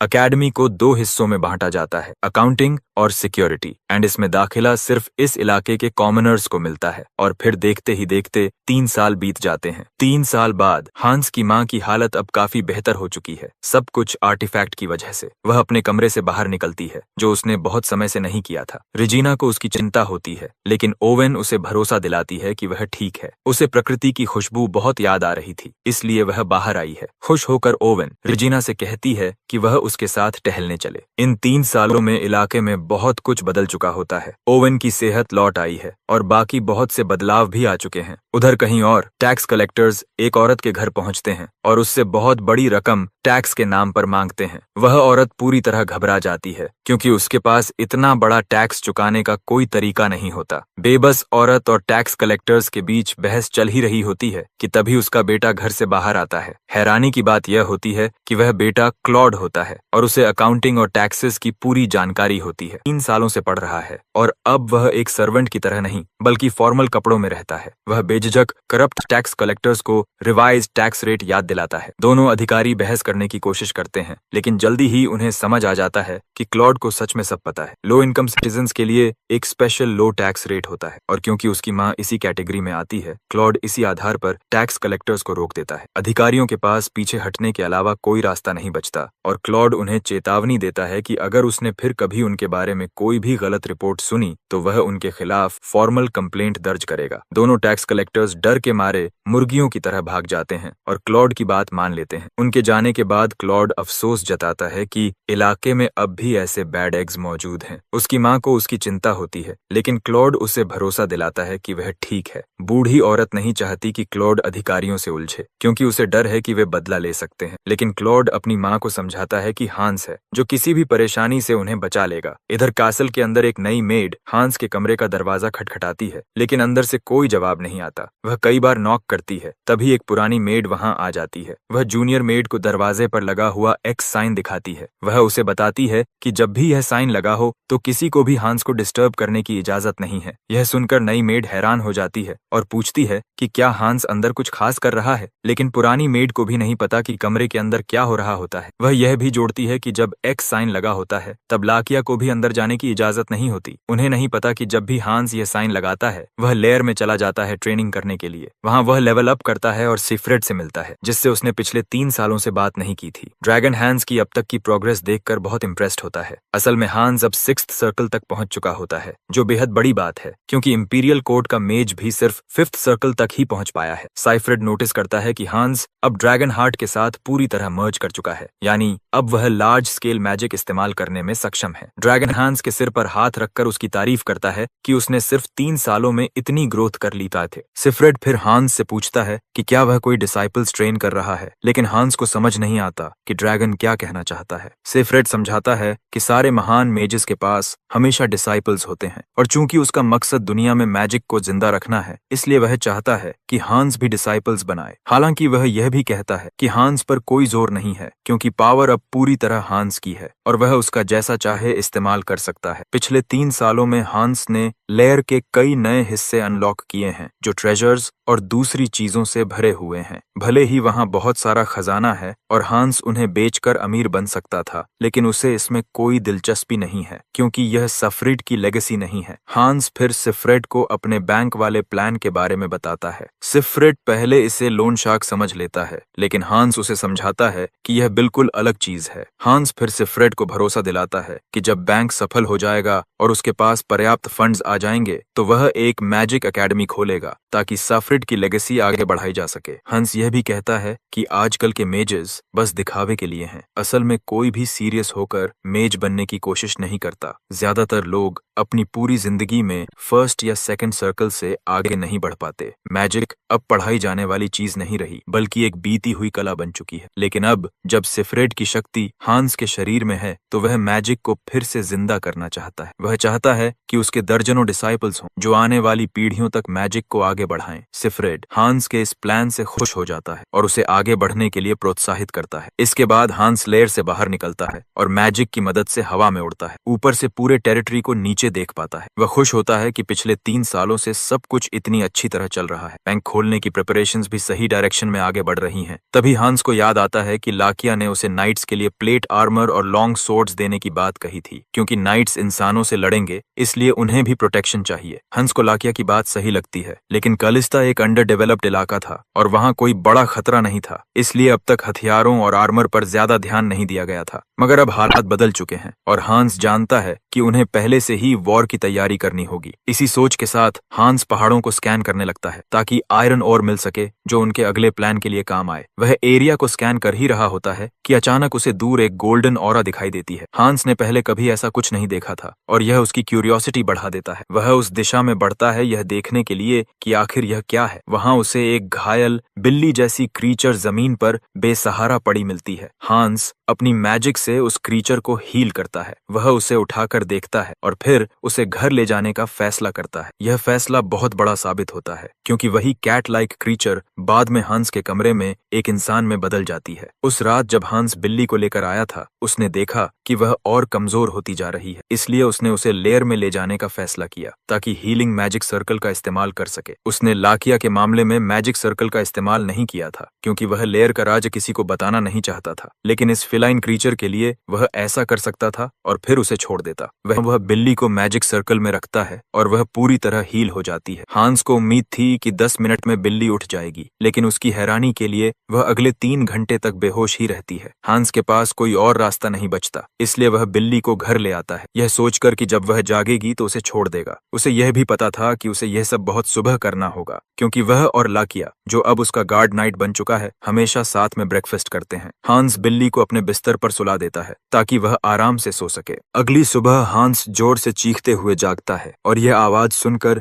लाकिया दौड़ता हुआ उसके कमरे की तरफ आता है। वह दरवाजा पीटते हुए हांस से खोलने को कहता है, लेकिन हांस अपने शरीर से दरवाजा रोक लेता है क्योंकि वह जो देख रहा है उसे समझने की कोशिश कर रहा होता है। जो बिल्ली वह पिछली रात लाया था वह अब एक पूरा ग्रोन आदमी बन चुकी थी। इसी वजह से हांस डर के मारे चीख पड़ा था। हांस लाकिया को टालने की कोशिश करता है और कहता है कि उसने एक कीड़ा देख लिया था, इसलिए वह चीखा। वह यह भी कहता है कि वह बाद में उसके साथ ब्रेकफास्ट करेगा। फिर हांस उस आदमी की तरफ मुड़कर पूछता है कि वह आखिर है कौन। हांस अभी भी पूरी तरह नहीं समझा था कि वह आदमी वही बिल्ली है, जब तक कि वह आदमी फिर से बिल्ली में बदल नहीं जाता। हांस को पहले से शक था, लेकिन अब अपनी आंखों से ट्रांसफॉर्म होते देखकर उसे यकीन हो जाता है कि वह एक फीलाइन फोल्क है। फीलाइन फोक्स एक रहस्यमयी रेस होती है जो इंसानों से अलग एक सोसाइटी में रहती है। वे एल्व्स और ड्वार्व्स जितनी ही पुरानी जाति हैं, लेकिन लोग उन्हें बहुत कम देखते हैं क्योंकि वे खुद को दिखाने में बहुत सावधानी बरतते हैं। इंसानों से उनका संपर्क बहुत कम होता है, इसलिए उनके बारे में ज्यादा जानकारी किसी को नहीं है। कैट गाय कमरे में टहलने लगता है और अचानक फैसला करता है कि वह यहीं रहने वाला है। यह सुनकर हांस हैरान रह जाता है क्योंकि उसे याद नहीं कि उसने कभी उसे रहने की इजाजत दी हो। हांस बहस करने की कोशिश करता है, लेकिन कैट गाय उसे याद दिलाता है कि हांस ही उसे सबसे पहले उठा कर लाया था। वह दावा करता है कि हांस ने उसे किडनैप कर लिया और बिना उसकी इजाजत उसके घावों का इलाज भी कर दिया। इन सब बातों के बाद कैट गाय हांस को बताता है कि अब हांस उसकी जिम्मेदारी है। हांस समझ जाता है कि कैट गाय बहुत जिद्दी और चालाक है। हांस फिर कहता है कि अगर उसने उसका इलाज न किया होता तो वह मर चुका होता। चूंकि फिलाइन फोक्स इंसानों से कहीं ज्यादा ताकतवर और तेज होते हैं, हांस को लगता है कि उसे कोई इंसान घायल नहीं कर सकता। वह कैट गाय से पूछता है कि क्या उसे किसी दूसरे फिलाइन फोल्क ने घायल किया था। यह सवाल कैट गाय को अंदर तक लग जाता है और वह चुप हो जाता है, जिससे लगता है कि हांस शायद सही है। हांस अब भी कैट गाय के और करीब जाने की कोशिश ही कर रहा होता है कि तभी लाकिया दरवाजा तोड़कर अंदर घुस आता है। यह दोनों को चौंका देता है, लेकिन लाकिया कैट गाय को देखते ही तुरंत तलवार निकाल लेता है। वह कैट गाय से हांस से दूर रहने को कहता है और फुर्ती से हांस के पास आ जाता है। वह हांस और कैट गाय के बीच खड़ा हो जाता है और अपनी तलवार फिलाइन फोल्क की तरफ तान देता है। तभी हांस को याद आता है कि लाकिया एक स्वॉर्ड मास्टर है, यानी वह भी फिलाइन फोक से आ रही एबनॉर्मल ऑरा को महसूस कर सकता है। कैट गाय गुस्से में आ जाता है और लाकिया पर हमला करने के लिए हाथ उठा लेता है। यह समझते हुए कि दोनों एक दूसरे को नुकसान पहुंचा सकते हैं, हांस ब्लिंक स्पेल का इस्तेमाल करता है और दोनों के बीच में आ जाता है। आखिरी पल में दोनों रुक जाते हैं ताकि हांस को चोट न लगे। हालात को शांत करने के बाद हांस लाकिया से कहता है कि वह शांत रहे। वह बताता है कि कैट गाय किसी परेशानी में है, इसलिए उसने उसे अपने पास रखने का फैसला किया है। साथ ही वह लाकिया से गुजारिश करता है कि वह हॉस्टाइल न बने। हांस की यह सेल्फलेस हरकत देखकर कैट गाय भी चौंक जाता है। गंभीर चेहरे के साथ लाकिया पूछता है कि एक फीलाइन फोल्क इंसानों की दुनिया में घूम क्यों रहा है। हांस जवाब देता है कि यह एक पर्सनल मैटर है। लाकिया गुस्से में हांस की तरफ उंगली करके याद दिलाता है कि वह उसका गार्ड नाइट है। वह हांस को डांटता है कि उसने बिना सोचे समझे एक अजनबी को अपने बेडरूम में ले आया। इसके अलावा हांस ने उसकी तलवार के सामने कूदकर अपनी जान भी जोखिम में डाल दी। हांस जवाब देता है कि उसे पूरा यकीन था कि दोनों में से कोई भी उसे नुकसान नहीं पहुंचाएगा, इसीलिए उसने ऐसा किया। हांस की यह बात सुनकर कैट गाय फिर से चौंक जाता है। लाकिया रैंट करता रहता है कि फिलाइन फोक्स कितने खतरनाक होते हैं। तभी कैट गाय बीच में टोक देता है। वह अपना नाम बताता है कि उसका नाम आसा है। हांस को उसका नाम जानकर खुशी होती है। वह आसा और लाकिया से कहता है कि वे अपने डिफरेंसेस भूलकर हाथ मिलाएं। दोनों ऐसा करते हैं और इस तरह हांस को कॉम्पटन माउंटेन्स में दो नए साथी मिल जाते हैं। हांस अभी आसा से उसके पास्ट के बारे में पूछने के लिए तैयार नहीं है, लेकिन उसे यकीन है कि एक दिन आसा खुद सब बता देगा। वह किसी ऐसे इंसान पर दबाव नहीं डालना चाहता जो अभी अभी मौत के करीब से लौटा हो, लेकिन उसे आसा और लाकिया के बीच के रिश्ते की चिंता रहती है। इसके बाद तीनों साथ रहने लगते हैं, लेकिन आसा अक्सर लाकिया को परेशान करता रहता है। कभी अचानक उससे स्नैक्स मांग लेता है। लाकिया को बिल्कुल पसंद नहीं कि कैट गाय बस खाता पिता और सोता रहता है बिना किसी काम के, लेकिन हांस फिर भी आसा को लाड प्यार करता रहता है, जिससे लाकिया और भी चिढ़ जाता है। कुछ समय बाद हांस दोनों को बताता है कि अब सब कुछ तैयार है और वह कलिस्टा बैंक खोलने वाला है। उत्साह के साथ वह बताता है कि पहला कलिस्टा बैंक कैपिटल में खुलेगा। अगर फाइनेंसेस की बात करें तो किंगडम का सबसे अमीर इंसान न एम्परर है और न ही कोई ड्यूक। असल में सबसे अमीर इंसान है बैरोनेट डोमिनिक सलिवन। डोमिनिक ही वह इंसान था जिसने एम्पायर का पहला बैंकिंग बिजनेस शुरू किया था और तब से वह फाइनेंशियल वर्ल्ड पर राज कर रहा है। उसके बाद कई नोबल्स ने बैंकिंग सेक्टर में आने की कोशिश की, लेकिन सब असफल रहे। कोई भी डोमिनिक की मोनोपोली को तोड़ नहीं पाया। अपने घर में डोमिनिक अपने असिस्टेंट से रिपोर्ट सुन रहा होता है। बड़ा सा सिगार पीते हुए डोमिनिक उसे कहता है कि सबसे जरूरी बात पहले बताए। उसे बताया जाता है कि ड्यूक मकार्थी ने उसे समन किया है और यह इंपीरियल प्रोटोकॉल से जुड़ा मामला है। यह जानते हुए कि यह रॉयल समन्स है, डोमिनिक कहता है कि उसे जाना ही पड़ेगा और असिस्टेंट से दोपहर के लिए मीटिंग शेड्यूल करने को कहता है। इसके बाद उसे बताया जाता है कि काउंट चेनोविथ ने प्रपोज डील पर विचार करने के लिए एक और महीने का समय मांगा है। आखिर में डोमिनिक को बताया जाता है कि कैपिटल में एक नया बैंक खुला है। यह बैंक